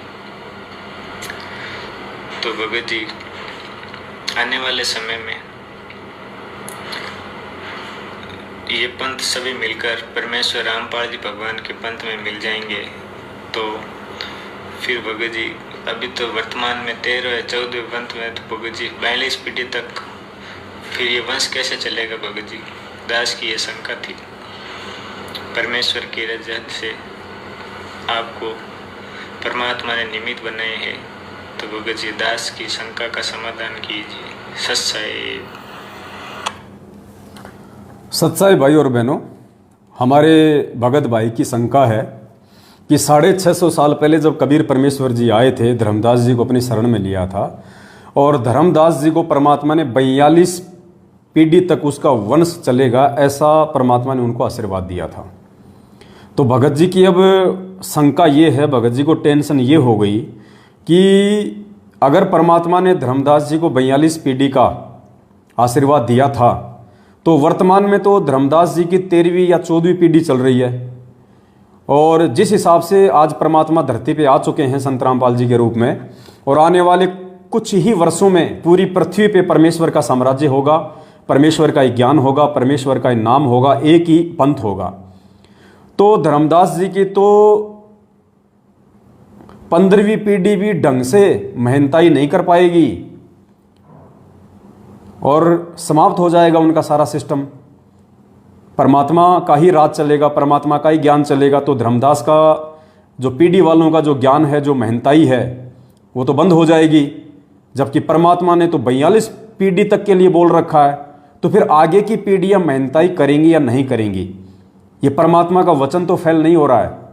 क्योंकि 42 पीढ़ी के लिए कहा था, जबकि अभी तो 13वीं या 14वीं पीढ़ी चल रही है और कुछ ही दिनों में संत रामपाल जी भगवान पूरे विश्व में छा जाएंगे। ये दामा खेड़ा, रांजड़ी, प्रकाश मुनि, ये उदित मुनि, सबका नामो निशान ज्ञान आधार से मिट जाएगा। तो ये भगत जी को ये समझ में नहीं आ रहा। तो पुण्यात्माओं, वैसे तो सतगुरुदेव जी सत्संगों में बार बार कहते हैं कि पुण्यात्माओं, यदि सत्संग सुनते सुनते मन में कोई खरपतवार पैदा हो जाए, कोई शंका यदि तुम्हारे को घेर ले, तो टेंशन नहीं लेनी चाहिए। निसंशय होकर अपनी भक्ति करते रहो, परमात्मा से प्रार्थना करो, सत्संग सुनते रहो। सत्संग में ही कभी न कभी वो अंतर्यामी परमात्मा तुम्हारी शंका का समाधान जरूर करेगा। लेकिन अब हमारे भगत भाई बहनों को इतना धैर्य नहीं, इतना संतोष भी नहीं है और वो टेंशन भी उनको इतनी ज़्यादा हो जाती है कि आगे वो सत्संग भी ध्यान से नहीं सुन पाते हैं, उस टेंशन के चलते कि कहीं गुरुजी के वचनों में कोई दोष पैदा ना हो जाए। इसके लिए परमात्मा ने ये 7 संगतियाँ रखवाई हैं। हम जैसे 2 कोटि के जीवों को परमात्मा ने ज्ञान आधार से भाई बहनों की शंका समाधान के लिए निमित्त बनाया है। तो वैसे तो ये कॉमन सेंस की बात है, कोई ऐसी बड़ी को शंका नहीं है। देखिए भगत जी, दास आपको गुरुजी का सत्संग भी सुनाएगा, लेकिन उससे पहले दास आपको मौखिक बता देता है। जैसे आज दिन में दास ने आपकी ये शंका सुनी, तो दास को तो साथ के साथ में ही सतगुरुदेव जी ने दया कर दी थी। दास को तो मालिक ने समझा दिया था कि बेटा इसका ये समाधान है, भाई को इस प्रकार से समझा। लेकिन दास ने सोचा कि हो सकता है मेरे शब्दों से आपको पूर्णतया संतुष्टि ना हो, इसके लिए परमात्मा का एक सत्संग भी मुझे मिल गया दिन में, वो भी दास आपको सुना देगा। यदि आपने गुरुदेव के सत्संग सुने हो, धर्मदास को 42 पीढ़ी का आशीर्वाद देने वाला, तो गुरुदेव ने ये नहीं कहा किसी भी सत्संग में, गुरुजी ने किसी भी सत्संग में ये नहीं कहा कि उस कबीर परमेश्वर ने धर्मदास को 42 पीढ़ी तक मेहनताई का आशीर्वाद दिया था या 42 पीढ़ी तक गद्दी संभालने का आदेश दिया था या 42 पीढ़ी तक ये गुरुवाई करने का आदेश दिया था। नहीं, परमात्मा ने 42 पीढ़ी तक उनको गद्दी संभालने का, मेहनताई करने का या गुरुवाई करने का आदेश नहीं दिया, आशीर्वाद नहीं दिया।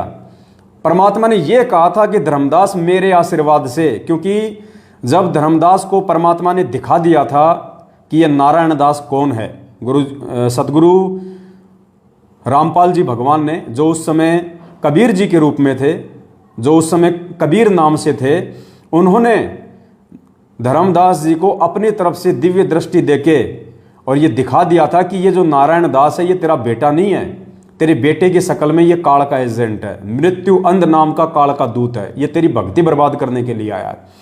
क्योंकि परमात्मा कहते हैं कि जिस घर में परमात्मा की कोई अच्छी आत्मा होती है, काल उस घर में वो आत्मा भक्ति ना कर ले, अपना भी एक दो एजेंट वहां पे छोड़ देता है। तो जब धर्मदास जी को परमात्मा ने दिखाया कि ये तो काल का दूत है, उसके लंबे लंबे दांत, चौड़ा चौड़ा माथा और काला कलूटा चेहरा, तो धर्मदास की तो आंखें फटी की फटी रह गई।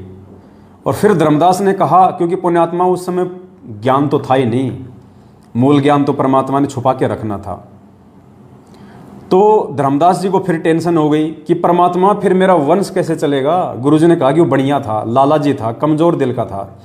बोला भगवान अब ये काल का दूत पैदा हो गया तो मेरा वंश कैसे चलेगा। तो परमात्मा ने कहा कि तेरे घर में मैं एक अपनी अच्छी आत्मा भेजूंगा, उससे तेरा वंश जो है वो चलेगा, लेकिन वंश इसका भी चलेगा, लेकिन वो केवल 42 पीढ़ी तक रहेगा। मतलब सॉरी दास थोड़ा सा उल्टा बोल गया, दास माफी चाहता है। परमात्मा ने कहा था कि ऐसे काल के एजेंटों का वंश नहीं चलता है, ऐसे काल के दूतों का वंश धर्मदास नहीं चलता है। तो धर्मदास को टेंशन हो गई कि परमात्मा फिर मेरा वंश कैसे चलेगा। तो परमात्मा ने कहा कि मैं मेरी अच्छी आत्मा मैं तेरे घर में भेजूंगा। उस समय धर्मदास जी लगभग 80 साल की उम्र के हो रहे थे, तो टेंशन हो गई। तो बोला धर्मदास कोई टेंशन नहीं है, मेरे आशीर्वाद से तेरे घर में एक आत्मा आएगी।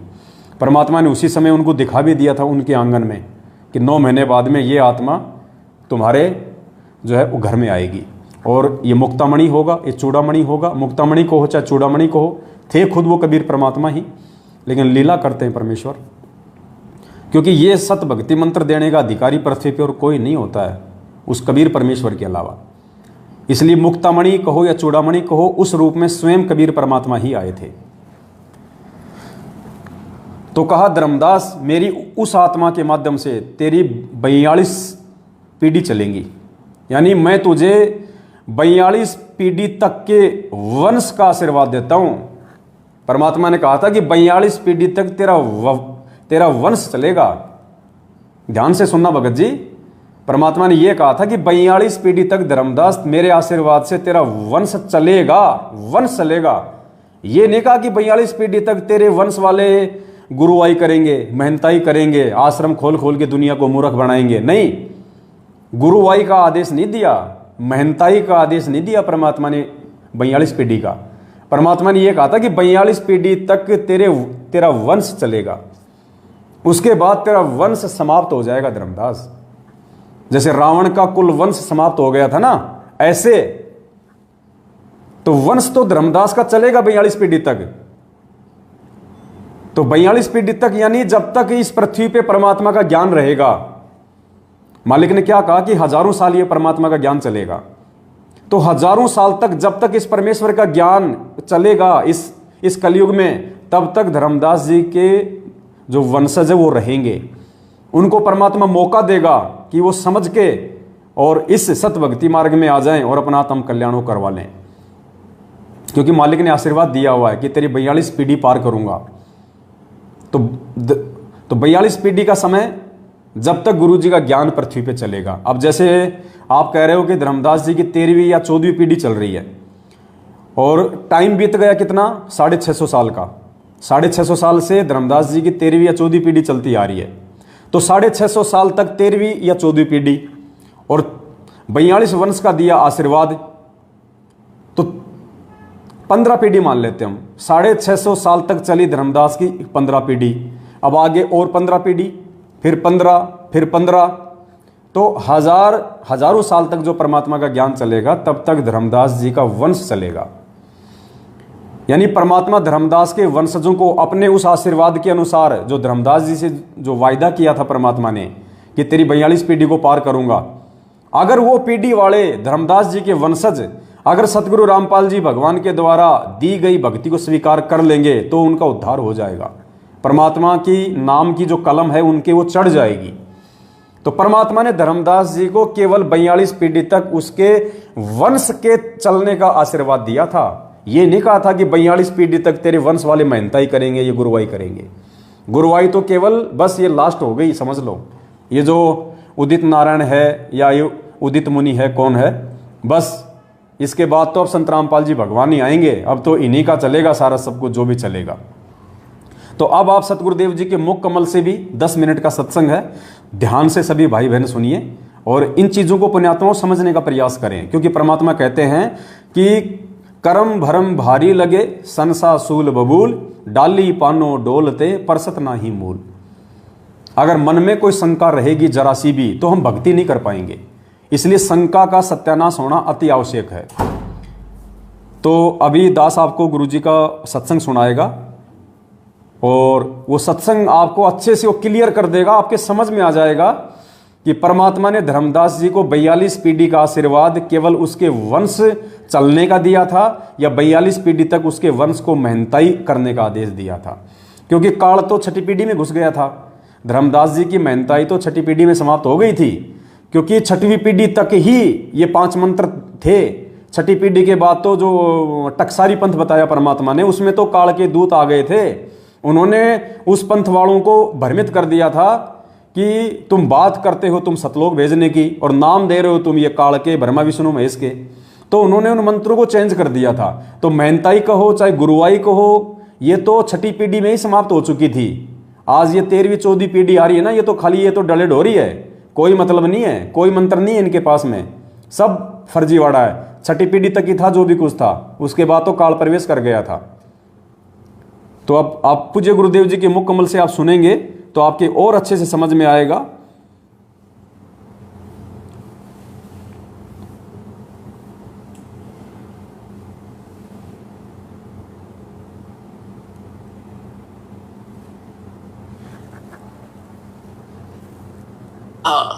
ये भाई अभी ये मूल मंत्र और मूल ज्ञान, ये सार नाम अपने परिवार को भी मत बताना। अब धर्मदास जी को चिंता बनी। धर्मदास जी ने कहा, चिंता बनी कि हे भगवान, मेरे को आपने 42 वंश का आशीर्वाद दे दिया।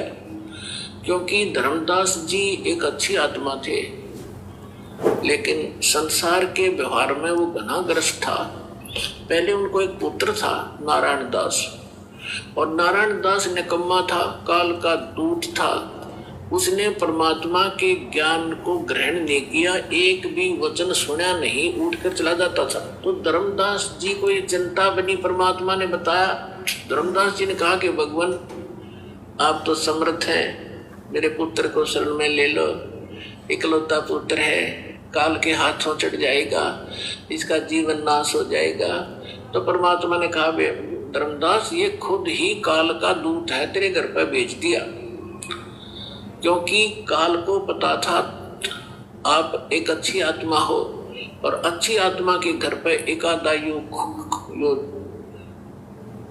ऐसा व्यक्ति कोई कारण बनाकर काल भेज ही देता है।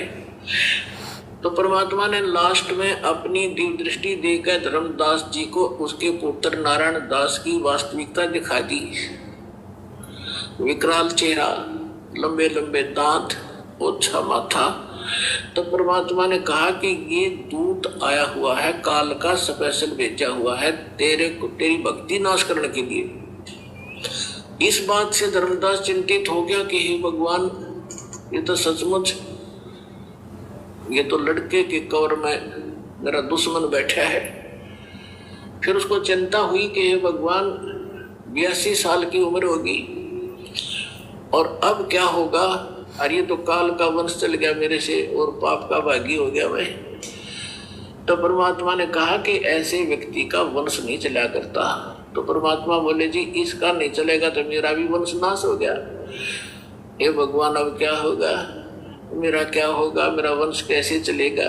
तो परमेश्वर ने कहा कि तू चिंता ना करे, तेरे को 42 पीढ़ी दे दी मैंने, तेरा 42 पीढ़ी तक वंश चलेगा। वंश चलेगा। तब धर्मदास जी कहने लगे इस काल का वंश चलेगा भगवान, इससे अच्छा तो ना चले। यो एक लोग परमात्मा बोले नहीं, मैं और तेरे को एक पुत्र दूंगा, उससे तेरे 42 पीढ़ी वंश चलेगा। ये अब इन्होंने गलत व्याख्या कर रखी है कबीर पंथी, जो दामा खेड़ा वालों ने एक भ्रमणा फैला रखी है कि जो दामा खेड़ा की गद्दी से नाम लेगा उसका ही मोक्ष होगा। कबीर साहब ने 42 पीढ़ी को आशीर्वाद दे रखा, 42 पीढ़ी को नाम देने का आशीर्वाद नहीं दे रखा। धर्मदास की चिंता मिटाने के लिए ये कहा था कि तेरे को 42 पीढ़ी का वंश दे दिया, तेरा वंश चलेगा और मोक्ष उसका होगा जो सत भक्ति करेगा, पूरे संत जो मेरे अधिकारी संत से लेगा। तो फिर उसको 10 महीने के बाद एक चूड़ामणि उर्फ मुक्तामणि नाम का एक पुत्र उसकी पत्नी से जन्म हुआ परमात्मा के आशीर्वाद से। उनसे फिर उनकी ये 42 वंश चले। फिर धर्मदास जी को चिंता हुई, परमात्मा ने कहा कि अपने वंशजों को भी ये मूल ज्ञान नहीं बताना, मूल मंत्र नहीं बताना, सार नाम नहीं देना। अब धर्मदास जी ने फिर कलेजा पकड़ लिया और बैठ गया चिंता करके। परमात्मा बोले क्या बात होगी भक्त? कहने लगे क्या बताऊं गुरु जी, क्या बताऊं भगवान, आपने तो ऐसी प्रतिज्ञा करा दी कि मेरे वंशजों को भी नाम नहीं देना, सार नाम नहीं देना, सार नाम भी मुक्ति नहीं हो सकते, सतनाम भी नहीं बताना। आप कह रहे हो कि पहला मंत्र देना, इनका मुक्ति क्यों करोगे भगवान? तब परमात्मा, लाला जी था वो सेठ धर्मदास जी, बनिए के घर जन्म था उसका, वैश्य था। अब टोटे नपे को गणासी घर समझा था वो, तो उसको चिंता बन गई, मैं भगवान वश तो दे दिया, अपने इनका पूरी पार क्यों करोगे? तब परमात्मा ने कहा कि तू चिंता ना करे। जब कलयुग के अंदर आगे चल के धर्मदास में एक भक्ति समय आएगा और उस समय सभी पार होंगे और मैं फिर आऊंगा और तेरे वंशजों को जो मंत्र दे दिया और ये मेरी वाणी पढ़ते रहेंगे ज्ञान यज्ञ, इससे भी मानव शरीर प्राप्त हो जाते हैं, लेकिन मोक्ष नहीं होगा। तो आप ये प्रथम मंत्र अपने वंशजों को, तेरे वंशजों को प्रथम मंत्र देंगे और ये वाणी मेरी वाणी का पाठ करते रहेंगे, इससे इनको मानव शरीर प्राप्त होते रहेंगे। तो धर्मदास जी ने कहा जी फिर मानव शरीर का क्या बनेगा? जब सार नाम नहीं मिला, सतनाम नहीं मिला, तो ज्ञान से परिचित हो चुका था वो। तब परमात्मा ने कहा कि आगे चल के जब ये भक्ति युग शुरू होगा तब मैं फिर आऊंगा। आज आ गए और फिर तो सारी सृष्टि को पार करूंगा, तेरे बच्चे भी पार होंगे, तेरे वंशज भी पार होंगे। अब क्या बता रहे परमात्मा कि धर्मदास एक बार मेरा और इस काल का यहाँ की अपने आत्माओं थोड़ा ध्यान से सुनना आगे का वीडियो। भाई की शंका का तो समाधान हो ही गया है। गुरुजी कह रहे कि धर्मदास जी की 42 पीढ़ी को जो आशीर्वाद दिया था वो नाम देने के लिए नहीं दिया था, केवल वंश चलेगा, वो मरेंगे नहीं। 42 पीढ़ी तक तेरे पोता पोती पड़पोती दड़पोती सड़पोती नड़नोती वो होते रहेंगे। 42 पीढ़ी तक तेरा वंश चलेगा, उसके बाद तेरा वंश समाप्त हो जाएगा। तो 42 पीढ़ी तक उसके वंश के चलने का आशीर्वाद दिया था। ये नहीं कहा था कि 42 पीढ़ी तक लोग नाम देंगे, नाम वाले तो सब फैले हैं इनके। तो अब परमात्मा आगे क्या कह रहे हैं कि आगे चल के मैं खुद ही आऊँगा। देखो संकेत कर दिया ना गुरु जी ने। कई बार तो क्या कहते हैं गुरु जी कि इस दास को भेज दिया, वहाँ अपने आप को छुपाते हैं गुरु जी। और अब क्या कह रहे धर्मदास को कि मैं खुद ही आऊँगा, मैं खुद ही जाऊँगा। और अब जो प्रकरण आगे आप सुनोगे कान खोल के सुनना। गुरु जी कह रहे कि काल के सामने थोड़ा सा भेद रखना था। काल के सामने नहीं बताई जाती ये बातें कि मैं स्वयं जाऊँगा, इसलिए कहा था कि मेरा दास जाएगा, जबकि आना परमात्मा ने खुद ही है और खुद ही आ चुके हैं। आज किस ब्रह्मांड के मालिक ब्रह्म का एक संवाद हुआ था। इसने मुझसे प्रतिज्ञा करा ली थी कि 3 युगों में जीव थोड़े ले जाना और चौथे युग में आप इतने ही जीव मुक्त करा लेना। तो मैंने इसको तथा वस्तु कर दी थी, ठीक है, जो तू कह रहा है वो मुझे स्वीकार है। तो फिर क्या बताया परमात्मा ने कहा कि फिर मैंने उससे कहा था कि जब चौथा युग, जब कलयुग आई, तब हम अपना अंश पठाई। जब चौथा युग कलयुग शुरू हो, कलयुग आवेगा, उस कलयुग की जो बिजली पीढ़ी होगी, बिजली पीढ़ी का समय बताया है परमात्मा ने कि कब ये भक्ति स्टार्ट होगी, बिजली पीढ़ी कहाँ से स्टार्ट होगी, जब कलयुग बीते 5500 पाचा, तब ये वचन मेरा होगा साचा। तो कलयुग जो है 1900, जो 5505 कलयुग कब बीता है, सन 1997 से। और 1997 में इस दास को परमेश्वर कबीर जी प्राप्त मिले थे। उन्होंने कहा था कि अब ये सारनाम और सतनाम बेटा सार्वजनिक कर देना, मैं तेरे साथ रहूंगा। छुपा रहे हैं अपने आप को, हमारे साथ होगा, सबका कल्याण करेंगे।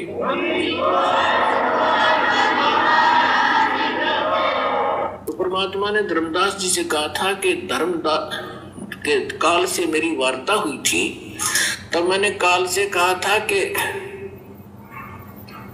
विनती तोर मान में लीनी, कि जो तूने विनती की है काल के 3 युगों में जीव ना ले जाना, चौथे युग में 3 युगों में थोड़े जीव ले जाना, चौथा युग जब कलयुग आवे तब शरण जीव बहु जावे, ऐसा वचन हर मोह दीजे, तब गवन संसार ही कीजे। तब परमात्मा ने कहा था विनती तोर लीन में मानी, अब सुनना, मोह को ठगे काल अभिमानी। फिर परमात्मा ने कहा कि चौथा युग जब कलयुग आई, तब हम अपना अंश पठाई। जब चौथा युग कलयुग आवेगा, तब हम अपना अंश अपनी प्यारी आत्मा को भेजूंगा। अब उसको ये कहे कि मैं आऊंगा या ऐसे आऊंगा, तो वो काल नहीं समझ पावा था। इसलिए परमात्मा कहते हैं सो छल छिद्र मैं करूं अपने जन के काज। तो क्या बताया था कि चौथा युग जब कलयुग आई, तब हम अपना अंश पठाई। केवल परमात्मा ने काल को धोखा देने के लिए कि चौथा युग जब कलयुग आई, तब हम अपना अंश पठाई। और फिर गुरु जी क्या करें, अगर काल को ये कहे कि मैं खुद ही जाऊंगा, तो परमात्मा कहते हैं मालिक अपने आप को छुपाते हैं, सोचल छिद्र मैं करूं अपने जन के काज। तो पुण्यात्माओं, ये कबीर परमेश्वर आज इस पृथ्वी पे साक्षात सतगुरु रामपाल जी भगवान के चोले में प्रकट है। अच्छी आत्माओं ने तो जान लिया है, पहचान लिया है, बाकी मूर्खों की हम कह नहीं सकते। अब देखो, आपको एक छोटा सा सत्संग सुनाते हैं गुरु जी का, 1 मिनट का। देखो, ये संकेत हैं, हमने संकेत ही समझने पड़ेंगे। परमात्मा संकेत ही करेगा, क्योंकि परमेश्वर भी एग्रीमेंट में बंधे हुए हैं। काल भगवान के साथ परमेश्वर का एग्रीमेंट है। परमात्मा खुल के नहीं कहेगा कि मैं कबीर हूं, मैं कबीर हूं। अगर परमात्मा आज स्वयं अपने आप को परमात्मा कह दे, सतगुरु रामपाल जी भगवान यदि 1994 से ये कहते कि मैं हूं वो कबीर परमात्मा जो 650 साल पहले आया था, और भाई आज मैं फिर से आ गया हूं पूरी दुनिया को ज्ञान और नाम देने के लिए, मैं हूं कबीर परमात्मा, तो पुण्यात्मा विचार करो, कबीर जी का ठेका लेके कितने संत महंत बैठे हैं यहाँ पे हिंदुस्तान में। सैकड़ों की संख्या में लोगों ने कबीर आश्रम खोल रखे हैं। धर्मदास की जो गद्दी वाले, उन्होंने ठेका ले रखा है कि कबीर जी तो हमारे हैं, हम हैं उनके उत्तराधिकारी। अगर गुरु जी कह दें कि मैं कबीर हूं, तो पुण्यात्माओं गुरु जी के ऊपर सैकड़ों मुकदमे गुरु जी के ऊपर डाल दिए गए होते आज तक कि ये अपने आप को कबीर कहता है, ये कबीर कहता है। सैकड़ों मुकदमे। तो सोचो पुण्यात्माओं, परमात्मा उन सैकड़ों मुकदमों की तारीखें भुगतते या हमारे लिए आश्रम में बैठ के सत्संग करते। ये भी एक कारण है जिस कारण परमात्मा अपने आप को कबीर होते हुए भी छुपाता है, और फिर आप और हमारे जैसे भक्तों की सेवा लगा देता है परमात्मा ज्ञान आधार से, सत्संगों से निष्कर्ष निकाल के समझाने की कि असल में वो कबीर परमेश्वर कौन है। अब क्या कह रहे हैं परमात्मा, इस सत्संग को ध्यान से सुनो पुण्यात्माओं। एक बार आप ये सत्संग सुनिए, फिर दास आपको बताएगा। क्योंकि वहां देखो विकार सभी में है। 21 ब्रह्मांड में कोई भी प्राणी विकार रहित नहीं है, चाहे को कितनी बात बनावे। क्या कह रहे हैं गुरुजी? अगर आपने गौर से सुना हो तो गुरुजी क्या कह रहे हैं? 21 ब्रह्मांड में कोई भी ऐसा प्राणी नहीं है जो विकार रहित हो, यानी विकार सबके अंदर हैं। अगर हम गुरुजी को एक प्राणी मान के चलें, कबीर जी का भेजा हुआ दास मान के चलें, हम गुरुजी को मानुष मान के चलें, जैसा कि सतलोक आश्रम मैनेजमेंट हरियाणा मानता है, गुरुदेव का कलयुगी परिवार उनको मानुष मानता है, आम व्यक्ति मानता है, आम संत मानता है, उनको मां के गर्भ से जन्म लेके आया हुआ मानता है मैनेजमेंट, गुरुजी का परिवार। तो सत्संग में क्या कह रहे हैं गुरुजी कि पुण्यात्माओं, 21 ब्रह्मांड में कोई भी प्राणी, ये प्राणी शब्द ध्यान रखना, गुरुदेव कह रहे हैं कि 21 ब्रह्मांड में कोई भी प्राणी विकार रहित नहीं है, यानी सबके अंदर विकार है, जितने भी प्राणी 21 ब्रह्मांड में है। अगर गुरुजी भी यदि एक प्राणी हैं तो गुरुजी भी विकार युक्त हुए, अगर गुरुजी भी यदि एक प्राणी हैं तो गुरुजी भी विकार युक्त हुए, क्योंकि स्वयं कह रहे हैं कि 21 ब्रह्मांड में कोई भी प्राणी विकार रहित नहीं है, अर्थात सबके अंदर विकार हैं। अगर गुरुजी को भी यदि हम एक प्राणी मान के चलें, मानुष मान के चलें, मां के गर्भ से जन्म लिया हुआ एक यदि प्राणी मान के चलें मैनेजमेंट की तरह, तो गुरुजी भी विकार युक्त हुए। अब बताइए, जो खुद विकार युक्त है वो दूसरे का कहां से मोक्ष करवा देगा? बता दीजिए। इसलिए ये परमेश्वर अपने आप को छुपाता है, अपने आप को हमारी श्रेणी में रख के कहता है, अपने आप को काल भगवान से छुपाते हुए और अपने आप को आप और हमारी श्रेणी में शामिल करते हुए, जीव संज्ञा में शामिल करते हुए, ताकि हम परमेश्वर की पहचान ज्ञान से करें, उनके उन शब्दों से पहचान ना करें जो गुरुजी कहते हैं कि हम तो 2 कोटि के जीव हैं, हम सब 650 साल पहले फैल हो गए थे, हम सारे के सारे परमात्मा के दोषी हैं। परमात्मा हमें समझाने के लिए हमारे जैसे बन के परमात्मा सत्संग करते हैं और हम उनको अपने जैसा ही समझ लेते हैं, मूर्खता के चलते। तो इस सत्संग के अनुसार जिसमें परमेश्वर कह रहे हैं, जिसको आप ध्यान से सुनिए एक बार दोबारा, क्योंकि वहां देखो विकार सभी में है। 21 ब्रह्मांड में कोई भी प्राणी विकार रहित नहीं है, चाहे को कितनी बात बढ़ावे। गुरुजी भी अगर एक प्राणी हैं तो गुरुजी भी विकार युक्त हो गए।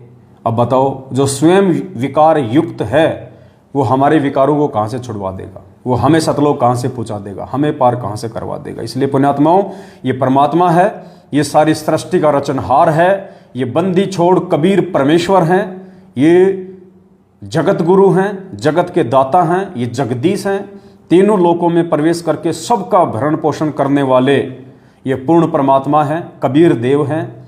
और इस बात को केवल वही आत्मा जान पाएंगी, पहचान पाएंगी जो इस परमेश्वर के वर्तमान में असली मोक्ष के अधिकारी होंगे। बाकी नहीं जान पाएंगे। परमात्मा भीड़ के लिए नहीं आता, परमात्मा यहाँ पे कबाड़ को इकट्ठा करने नहीं आता। परमात्मा कहते हैं, गोता मारूं स्वर्ग में, जा बैठूं पाताल, गरीबदास ढूंढता फिर वो अपने हीरे मोती लाल। तो पुण्यात्माओं, ये जो समय है वर्तमान में जो परमात्मा ने आप और हमें दिया है, बहुत अनमोल समय है। इस समय का कोई वार एंड पार नहीं है। और जो व्यक्ति इस समय को चूक गया, इस समय को चूकने का मतलब अपने गुरुजी को मानुष मान के, जो अपने गुरुजी को अपने जैसा मानुष मान के, जो गरीबदास जी भी कहते हैं कि गुरु को मानुष जो गिने और चरणामृत को पान, ते नर नरक में जाएंगे, जन्म जन्म बने समान। कुत्ते बनेंगे वो कुत्ते बनेंगे जो अपने गुरुजी को मानुष मानते हैं अपने जैसा, और उनके चरणों का चरणामृत भी पीते हैं। कहते हैं ऐसे भगत नाम लेने के बाद भी वो कुत्ते बनेंगे। गुरु को मानुष जो गिने और करे चरणा अमृत को पान, ते नर नरक में जाएंगे, युग युग बने समान। ये उन भक्तों के लिए कह रहे हैं गरीबदास जी महाराज कि उस तत्वदर्शी संत की शरण में आने के बाद, उस परमेश्वर की शरण में आने के बाद भी जो उनको अपने जैसा एक मानुष मानेगा, उनका जन्मदिन मनाएगा और भगवान किसी और को मानेगा और उनका चरणामृत भी पिएगा। कहते हैं ऐसे भगत नाम दीक्षा लेने के बाद भी, भक्ति करने के बाद भी वो नरक में जाएंगे और वो जन्म जन्म कुत्ते बनेंगे। तो पुण्यात्माओं, ये 90% जो संगत है वर्तमान में, देखो आगे अगर वो सुधर जाए तो बहुत अच्छी बात है, भविष्य का मुझे नहीं पता, लेकिन वर्तमान जो स्थिति है, सतलोक आश्रम मैनेजमेंट हरियाणा के पीछे जितने भी लोग लगे हुए हैं वो सब के सब लोग गुरुजी को मानुस मानते हैं। क्योंकि उन जिन जिन लोगों ने 14 जून 2022 को कागज की फोटो का प्रकट दिवस मनाया है, उस दाढ़ी मूंछ वाली नकली फोटो को कबीर भगवान मान के जिन जिन लोगों ने उसका प्रकट दिवस मनाया है, वो सारे के सारे लोग अपने गुरुजी को मानुस मान रहे हैं। वर्तमान समय तक तो वो सभी लोग नरक की तैयारी कर रहे हैं और मरने के बाद में वो कुत्ते की योनि ग्रहण करने की वो तैयारी कर रहे हैं। ये परमात्मा की वाणी कह रही है, मैं नहीं कह रहा। यदि वो अपने गुरुजी को मानुस ना मानते, अपने गुरुजी को ही परमात्मा मानते, तो पुण्यात्माओं परमात्मा तो जेल में बैठे हैं। फिर इन फर्जी आश्रमों में किसका प्रकट दिवस मनाने गए थे भाई साहब? किसका? वो देशराज जैसे मूतनाथ लोगों के पीछे लग के किसका प्रकट दिवस मनाने गए थे? संजीव हुड्डा, स्टेट कोऑर्डिनेटर उत्तर प्रदेश, भक्तों को रंडी के बीज की गालियां देने वाले लोगों के पीछे चल के शामली आश्रम में, धुरी आश्रम में, मुंडका आश्रम में, सिंहपुरा आश्रम में, भिवानी आश्रम में, जींद आश्रम में, बैतूल आश्रम में, इंदौर आश्रम में, सोजत आश्रम में, जितने भी ये पत्थर के खंडर खड़े कर रखे हैं फर्जी आश्रम, कौन से बाप का प्रकट दिवस मनाने गए थे? तुम्हारे भी 2-2 बाप हैं क्या? अरे भक्तों, 2-2 बाप बना लिए तुमने हैं? 8 सितंबर को तो सतगुरु रामपाल जी को बाप बना लेते हो, जून के महीने में उस कागज की फोटो को अपना बाप बना लेते हो। बताओ ये व्यभिचारणी भक्ति क्यों कर रहे हो भाई? अरे आत्मा एक है, उसका परमात्मा भी एक ही है। आत्मा एक है, उसका परमात्मा भी एक ही है। एक आत्मा के 2 पति नहीं हो सकते, और जिस आत्मा के 2 पति होंगे वो व्यभिचारणी होती है, वैश्या कहते हैं उसको, वैश्या, वैश्या। तो अभी तक तो आप जितने भी लोग हो जिन्होंने 14 जून को कागज की फोटो का प्रकट दिवस भले आश्रमों में मनाया हो या अपने अपने घरों पे मनाया हो, फिलहाल आप सभी लोग व्यभिचारणी भक्ति कर रहे हैं गीता जी के अनुसार। आप एक परमात्मा को अभी जान भी नहीं पाए, पहचान भी नहीं पाए कि एक परमात्मा कौन है। और परमात्मा कहते हैं जब तक आप एक परमेश्वर की पहचान नहीं कर लोगे कि गुरु गोविंद 2 नहीं भाई, जो 2 समझेगा वो 2 जग में जाएगा, वो तो नरक में जाएगा। तो पुण्यात्मा, उस एक परमपिता परमेश्वर की पहचान, उस असली कबीर परमेश्वर की पहचान, उस जिंदा कबीर परमेश्वर की पहचान सत सेवकों ने की है, साध संगति से जुड़े हुए भाई बहनों ने की है कि वो असली जिंदा कबीर वर्तमान में धरती पे सतगुरु रामपाल जी भगवान है। हम और किसी कागज की फोटो का प्रकट दिवस नहीं मनाएंगे हमारे भगवान के रहते सहते धरती पे। हम नकली कागज की दाढ़ी मूंछ वाली फोटो को कबीर भगवान मान के उसका प्रकट दिवस नहीं मनाएंगे। हमारे असली कबीर का असली प्रकट दिवस तो 8 सितंबर को आएगा, 8 सितंबर, क्योंकि हमारे पूज्य गुरुदेव सतगुरु रामपाल जी भगवान कबीर परमेश्वर 8 सितंबर 1951 के दिन धरती पे अतिथि रूप में प्रकट हुए हैं। 8 सितंबर 1951 को प्रकट हुआ असली कबीर इस कलयुग की पिछली पीढ़ी का। तुम तो प्रथम पीढ़ी वाले कबीर का भी नहीं मना रहे, क्योंकि वो जो फोटो तुम्हारे पास में है दाढ़ी मूंछ वाली, वो तो उस कबीर भगवान की उस समय की जिस रूप में वो आए थे 650 साल पहले, वो तो उनकी असली फोटो भी नहीं है। कहाँ थे उस समय कैमरे? कहाँ थे उस समय मोबाइल? किसने उनकी फोटो खींची थी? ये हाथ से बनाई हुई फोटो हैं, आगे चल के लोगों ने इनमें रंग डाल दिए। तुम तो उस 650 साल पहले भगवान जिस रूप में आया था, तुम तो उसकी भी असली फोटो को नहीं मान रहे। नरक में जाने की तैयारी क्यों कर रहे हो मेरे भाई बहनों? अपनी बुद्धि को खोलो, विचार करो, तुम अध्यात्म में कहाँ खड़े हो। संत रामपाल जी भगवान से तत्व ज्ञान लेने के बाद, ऐसे परम पुरुष की शरण में आने के बाद भी तुम कहाँ धक्के खा रहे हो, कहाँ भटक रहे हो? परमात्मा कहते ना, तू फिर 84 जाइर संतो, भगत जी शब्द दो ना परमात्मा का, यो सोदा फिर नाही रे संतो, यो सोदा फिर नाही, यो सोदा फिर नाही रे संतो, यो सोदा फिर नाही। लोहे जैसा ताव जात है, लोहे जैसा ताव जात है, काया दे सराहिर संतो, यो सोदा फिर नाही, यो सोदा फिर नाहिर संतो, यो सोदा फिर। 3 लोक और भवन चतुर्दश, 3 लोक और भवन चतुर्दश, सब जग सोदे माहिर संतो, यो सौदा फिर नाही, यो सौदा फिर नाही रे संतो, यो सौदा फिर नाही। दुगने तिगने किए चौगुने, दुगने तिगने किए चौगुने, किन्हे मूल गंवाई रे संतो, यो सौदा फिर नाही। यो सौदा फिर नाही रे संतो, यो सौदा फिर नाही। यो दम टूटे पिंडा फूटे, यो दम टूटे पिंडा फूटे, वो लेखा दरगाह माई रे संतो, यो सौदा फिर नाही। यो सौदा फिर नाही रे संतो, यो सौदा फिर नाही। उस दरगाह में मार पड़ेगी, उस दरगाह में मार पड़ेगी, जम पकड़ेंगे बाहिर संतो, यो सौदा फिर नाही। यो सौदा फिर नाही रे संतो, यो सौदा फिर नाही। जा दिन की मोहे डर नी लागे, जा दिन की मोहे डर नी लागे, लज्जा रे अकनाई रे संतो, यो सौदा फिर नाही। यो सौदा फिर नाही रे संतो, यो सौदा फिर नाही। अब क्या कह रहे हैं परमात्मा, ध्यान से सुनिए। नर नारायण दे पाय कर, नर नारायण दे पाय कर, तू फिर 84 में जाई रे संतो, यो सौदा फिर, तू फिर 84 में जाई रे संतो, यो सौदा फिर नाही। परमात्मा कहते नर नारायण दे पाय कर, तू फिर 84 में जाई। तो पुण्यात्माओं, ये नर नारायण दे प्राप्त करके और सतगुरु रामपाल जी भगवान उस नारायण की शरण प्राप्त करके और इतना ज्ञान लेके उस एक परमात्मा की पहचान ना करके और असली जिंदा कबीर सतगुरु रामपाल जी भगवान के प्रकट होते सहते और अपनी मूर्खता के चलते, अपनी ना समझी, अपनी अज्ञानता के चलते उस कागज की फोटो को, डाडी मुछ वाली फोटो को कबीर परमात्मा मान के तुम उसको भगवान मान रहे हो, उसको भोग लगा रहे हो, तुम उसका प्रकट दिवस मना रहे हो। कहते हैं तू फिर 84 में जाई रे संतो, यो सौदा फिर नहीं।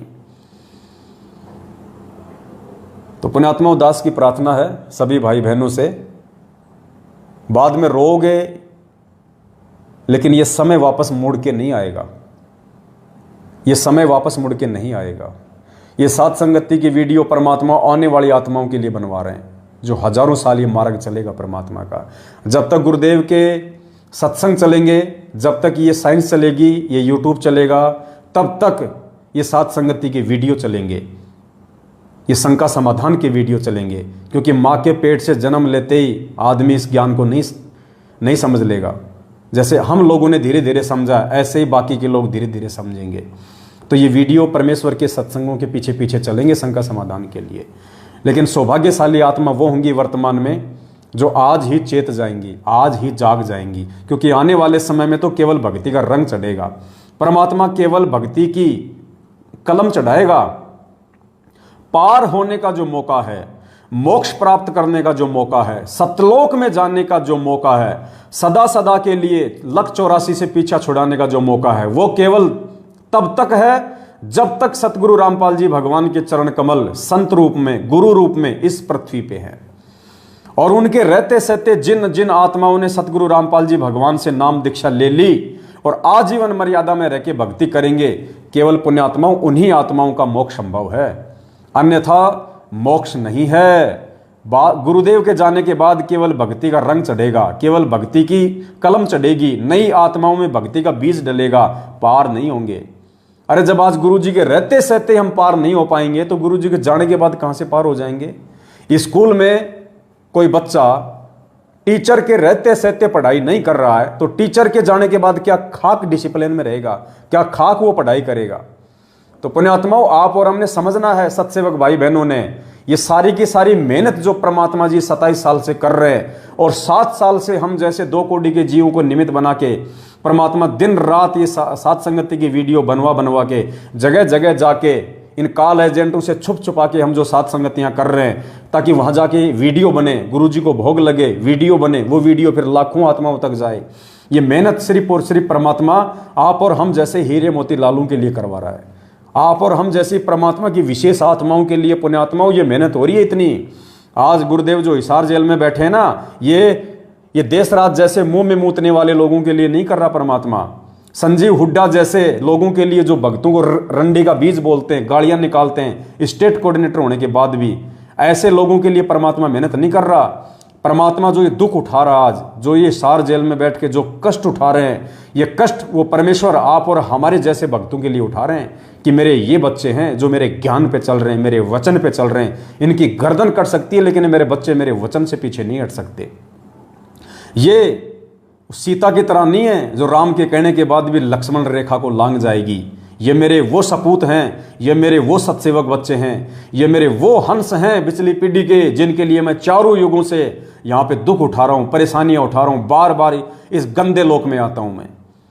तो पुण्यात्माओं, परमात्मा ने यदि आप और हम जैसे 2 कोटि के जीवों पे इतना बड़ा विश्वास किया है, तो पुण्यात्माओं दृढ़ संकल्प कर लो कि हे परमपिता परमात्मा सतगुरु रामपाल जी भगवान, चाहे आपके दास और दासियों की चाहे गर्दन धड़ से अलग हो जाए परमात्मा, हम समय आने पे आग में कूदने से भी पीछे नहीं हटेंगे, हम जहर पीने से भी पीछे नहीं हटेंगे, हम 100 मंजिल की बिल्डिंग से आंख बंद करके आपके नाम के ऊपर विश्वास करके छलांग मारने से भी पीछे नहीं हटेंगे परमेश्वर। बस आप अपना आशीर्वाद हम 2 कोटि के जीवों पे बनाए रखना परमात्मा, हमें आप जी भ्रमित ना होने देना परमात्मा। हम अपनी तरफ से पूरी कोशिश करेंगे, लेकिन मालिक बिना आपके आशीर्वाद के, बिना आपकी विशेष मेहर के परमात्मा हम भी भक्ति मार्ग पे नहीं चल पाएंगे। तो पुण्यात्माओं, हमने भी परमात्मा को दृढ़ विश्वास दिलाना है। अगर परमात्मा ने हमारे ऊपर दृढ़ विश्वास किया है तो हमने भी अपने पूज्य गुरुदेव जी के दृढ़ विश्वास दिलाना है। हमने 650 साल पहले की तरह इस कबीर भगवान को दुखी नहीं करना। जैसे 650 साल पहले मगर में वीर सिंह बघेल और बिजली खान पठान दोनों सेना लेके आमने सामने खड़े हो गए थे, मरने मारने के लिए खड़े हो गए थे कि एक बार ये कबीर जी यहां से शरीर छोड़ के चला जाए, फिर देखते हैं इनकी बॉडी को कौन लेगा। तो पुण्यात्माओं, आज भूमिका तो काल ने वो ही बना दी। एक तरफ तो ये सतलोक आश्रम मैनेजमेंट हरियाणा को ये बिजली खान पठान बना के खड़ा कर दिया, और दूसरी तरफ वो चाह रहा था कि ये जो सतसेवक हैं ये वीर सिंह बघेल बन जाए, लेकिन काल भगवान की चाल सफल नहीं हो पाई। हम वीर सिंह बघेल नहीं बन पाए। हम तो परमात्मा के हंस बन के ही रहेंगे, हम तो परमात्मा के बच्चे बन के रहेंगे, परमात्मा के हीरे मोतीलाल बन के रहेंगे। हम वो गलती नहीं करेंगे जो गलती 650 साल पहले वीर सिंह बघेल कर गया गुरु को मानुस मान के, जो गलती बिजली खान पठान कर गया गुरु को मानुस मान के, जो गलती 64 लाख शिष्य कर गए, नानक जैसे कर गए, मीरा जैसी कर गए, धन्ना जैसे कर गए, अर्जुन सरजुन जैसे कर गए, वो गलती अब हम नहीं करेंगे, क्योंकि पिछली पीढ़ी है। और भगवान ने यदि हमारे ऊपर विश्वास करके अनमोल इतना ज्ञान दिया, ठोक के, चारों वेद 6 शास्त्र 18 पुराण, गीता जी, महाभारत, कुरान पुराण सब कुछ परमात्मा ने पढ़ा दिया है। अक्षर ज्ञान दिया भगवान ने, पिछली पीढ़ी में मानव जन्म दिया, आशीर्वाद दिया, अपना तत्व ज्ञान दिया।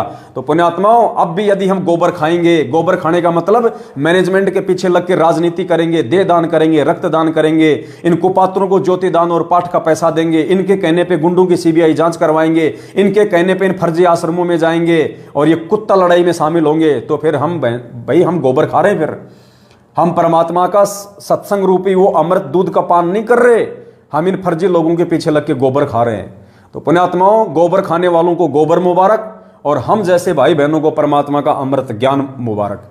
तो दया परमपिता परमात्मा की। पुण्यात्माओं, भगवान प्रसन्न करना है अब की बार। वो एक गाना आता था ना पहले हिंदी फिल्मों में, मैंने यार मनाना नहीं, मैनू यार मनाना नहीं, चाहे लोग बोलियां बोले। तो बताओ, वो 2 कोड़ी के वो फिल्मकार एक गाना बनाते हैं कि मैनू यार मनाना, चाहे लोग बोलियां बोले, दुनिया चाहे कुछ भी कहे, मैंने तो मेरे यार को मैंने प्रसन्न रखना है। तो हमारा यार सतगुरु रामपाल जी भगवान है। यार यानी परमपिता परमात्मा, वो पति, वो स्वामी।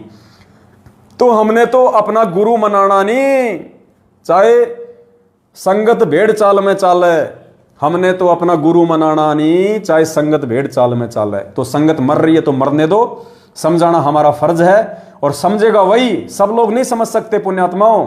मालिक कहते हैं पिछले जन्म से होत है पूर्ण हंस मुराद। ये हर किसी के समझ में नहीं आ सकती ये बात। जब गुरु का सत्संग समझ में नहीं आ रहा 90% संगत को, तो पवन दास की वीडियो कहां से समझ में आ जाएंगे। तो ये समझ लीजिए परमात्मा ने उस गंदगी को रिजेक्ट कर दिया है। और पुण्यात्मा सौभाग्य क्या, डबल सौभाग्य, अहो भाग्य, परम भाग्य, जो परमात्मा ने आप और हम जैसे 2 कोड़ी के सत्सेवकों को ये ज्ञान समझा दिया। परमात्मा ने अपनी पहचान करवा दी कि बेटा असली कबीर मैं हूं, वो दाढ़ी मूंछ वाली फोटो कबीर नहीं है, असली कबीर मैं हूं। तो परमात्मा ने समझा दिया हमारे को।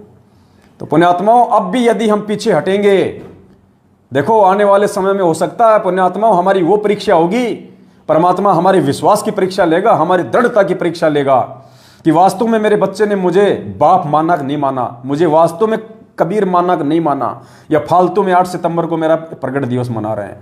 पुण्यात्माओं कहे कबीर सुनो भाई साधो मैं तो हूं विश्वास में, आने वाले समय में ये दुनिया ऐसे गुरु जी को भगवान नहीं मानेगी। पुण्यात्माओं कहते हैं भगत के वश में है भगवान, और भगतों से ही परमात्मा अपनी पहचान करवाएगा। हो सकता है आने वाले समय में अपने पूज्य गुरुदेव जी के ऊपर विश्वास करते हुए उनको कबीर भगवान साबित करते हुए, क्या पता ऐसा समय आ सकता है हम सत्सेवक भाई बहनों को आग में कूदना पड़ सकता है, हम भाई बहनों को जहर की बोतल पीनी पड़ सकती है, हम भाई बहनों ने फांसी के ऊपर लटकने के लिए भी जो है वो तैयार होना पड़ सकता है। लेकिन सिर पे आशीर्वाद सतगुरु रामपाल जी भगवान का रहेगा अपनी प्रत्येक आत्मा पे। बाढ़ बाका नहीं हो सकता, बाढ़ बाका। परमात्मा कहते हैं सिर के साटे हरी मिले तो भी सस्ता जान, और गुरु जी कहते हैं जो अपने गुरु भगवान को शीश देने के लिए तैयार हो जाता ना, फिर परमात्मा उसका शीश लेता नहीं है। तो पुण्यात्माओं मालिक कहते हैं 1 करोड़ों शीश तूने दे दिए यमराजा की फेंट, फेंट यानी झटके से, धक्के से, धोखे से। ये काल भगवान अनंत युगों से गधा कुत्ता सुअर बना के, सैनिक बना के हमारे शीश कटवा रहा है। तो कहते हैं करोड़ों शीश तूने दे दिए यमराजा की फेंट, और 1 शीश दे के देख ले सतगुरु अपने की भेंट, यानी प्यार से तो 1 सिर अपने गुरुदेव को दे दे। अरे क्या पता कल को एक्सीडेंट हो जाए, कितने लोग मरते हैं गाड़ियों में, गर्दन कट जाती है, फालतू में मर गए ना। और जब वो समय आएगा गुरुजी कहेंगे बेटा कूद जा आग में, अरे गुरुदेव बोलने की जरूरत नहीं थी, मालिक आप तो इशारा कर देते कि बेटा जाओ। परमात्मा इतना ही काफी था हम नीचों के लिए, आपके कुत्तों के लिए केवल संकेत ही काफी था। पुण्यात्मा इतने दृढ़ रहना हमारे को, अगर भगवान कह दे बेटा ये सामने जहर की बोतल है पी जा, हमने पानी समझ के पी लेना है कि बस प्यास बुझ गई, जैसे मीरा ने पी लिया था। अरे जो मीरा के जहर को अमृत बना देगा, आज तो धरती पे प्रकट है साक्षात, अपने असली रूप में धरती पे प्रकट है। गुरु का वचन साध की संगत अजर अमर घर पावे, कहे कबीर सुनो रे गोरख हम सबको तत्व लखावे। तो पुण्यात्माओं साध संगतियों से दृढ़ हो जाओ, दृढ़। परमात्मा कहते हैं जय तू चाले 1 कदम मैं चालू कदम 60, जय तू हो जा काठ का मैं हो जाऊं लोहे की लाठ। भगवान मिला हमें, कोई छोटा मोटा संत नहीं मिला, पूर्ण परमात्मा मिल गया अब की बार।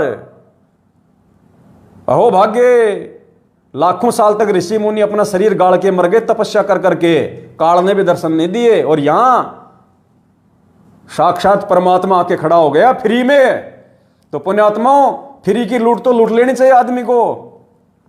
फ्री की लूट में कौन पीछे रहता है, जब भगवान वाली लूट पड़ी हो तो दृढ़। जिस दिन गुरु जी का संकेत हो जाए, या जिस दिन वो समय आ जाए हमारे गुरु जी पे कोई उंगली उठे और ऐसा कोई मैदान, कोई खेल का कोई मांड दे और कह दे कि आ जाओ, कौन कौन है जिनको अपने गुरुओं पे विश्वास है, दिखाओ यहां पे।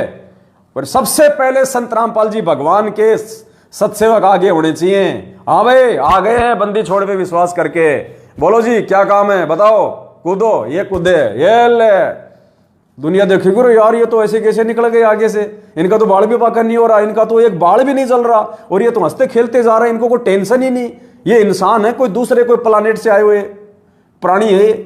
ऐसा होना चाहिए, डर नहीं होना बिल्कुल भी।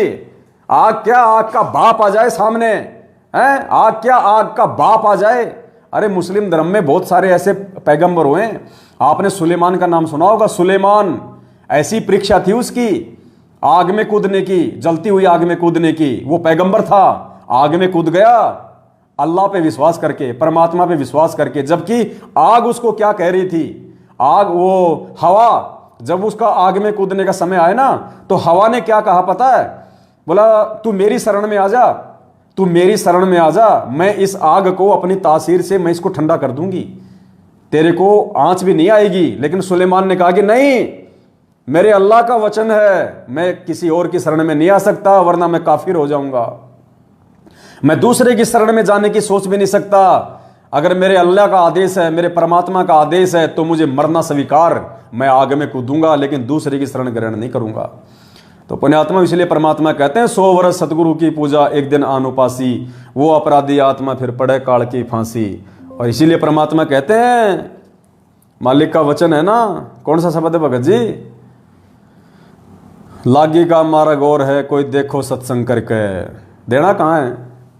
लागी का मार्ग और है, कोई देखो सत्संग करके। ये 6 महीने में बीजेपी, 6 महीने में कांग्रेस करने वाले, ये मैनेजमेंट के इशारे पे अपना खून निकलवाने वाले, ये क्या आगे में कूदेंगे पुण्यात्मा? ये क्या जहर पिएंगे उस समय? इनका आज इनका अपना परिवार ही संभलने में नहीं आ रहा। आपस में इतना राग द्वेष, ईर्ष्या, लड़ाई झगड़े, मियाँ बीबी के बच्चों के साथ में आए दिन अकाल मौत मर रहे हैं। कोरोना में मर गए हजारों की संख्या में। भगवान ने एक छोटी सी बीमारी से इनको नहीं बचाया। इनके सारनामी सतनामी लोग हजारों की संख्या में कोरोना से तड़प तड़प के मर गए। सोचो, उस पूर्ण परमात्मा ने जब इनको छोटी सी एक बीमारी से, कोरोना वायरस से नहीं बचाया, अब उस समय परमात्मा क्या रक्षा करेगा इनका? जब वो आपत्तियों का समय आएगा आने वाले समय में, उस समय परमात्मा अपनी विशेष आत्माओं की रक्षा करता है। और विशेष आत्मा वो होती है जो गुरु जी के वचन पे चलती है। तो गुरु जी के वचन पे ये सत्सेवक चले भाई। ये सत्सेवक मैनेजमेंट की गालियां खा खा के तेरे मुंह में मूत दूंगा, रंडी का बीज, तेरी छोरी को कोठे पे बैठा दूंगा। अभी आपको ऑडियो सुनाई है ना, देशराज वर्ल्ड कोऑर्डिनेटर की और संजीव हुड्डा उत्तर प्रदेश के स्टेट कोऑर्डिनेटर की। ये तो एक नमूने हैं दो, ये दो तो केवल एक नमूने हैं। ऐसी ऐसी तो दास के पास में सैकड़ों ऑडियो पड़ी हैं इनके बड़े बड़े महापुरुषों की मां बहन की गालियां निकालते हुए। ये तो खाली एक दो नमूने छोटे छोटे। तो चलो, शब्द फिर कभी परमात्मा दया बख्शेंगे, कभी साथ संगति में बैठेंगे, तब परमात्मा शब्द की दया करेंगे। आज के लिए केवल इतना ही। जाते जाते दास इतनी प्रार्थना करेगा, पुण्यात्माओं, ये सोशल मीडिया ही परमात्मा ने हमें एकमात्र वो माध्यम दिया है जिसके माध्यम से हम लाखों भाई बहनों तक ये वीडियो, ये संदेश, ये सच्चाई हम पहुंचा सकते हैं, जिसके माध्यम से परमात्मा के बच्चे मर्यादा में रह के परमात्मा की सत भक्ति कर सकते हैं, काल एजेंटों के झांसे में आने से वो बच सकते हैं। तो दास की प्रार्थना है, ये जो अपना फेसबुक का जो पेज है पवन दास इज लाइव, जब आप फेसबुक पे जाके सर्च करेंगे अंग्रेजी में पवन दास इज लाइव, तो दास का ये फेसबुक का पेज है। सभी भाई बहन इस पेज को फॉलो करें।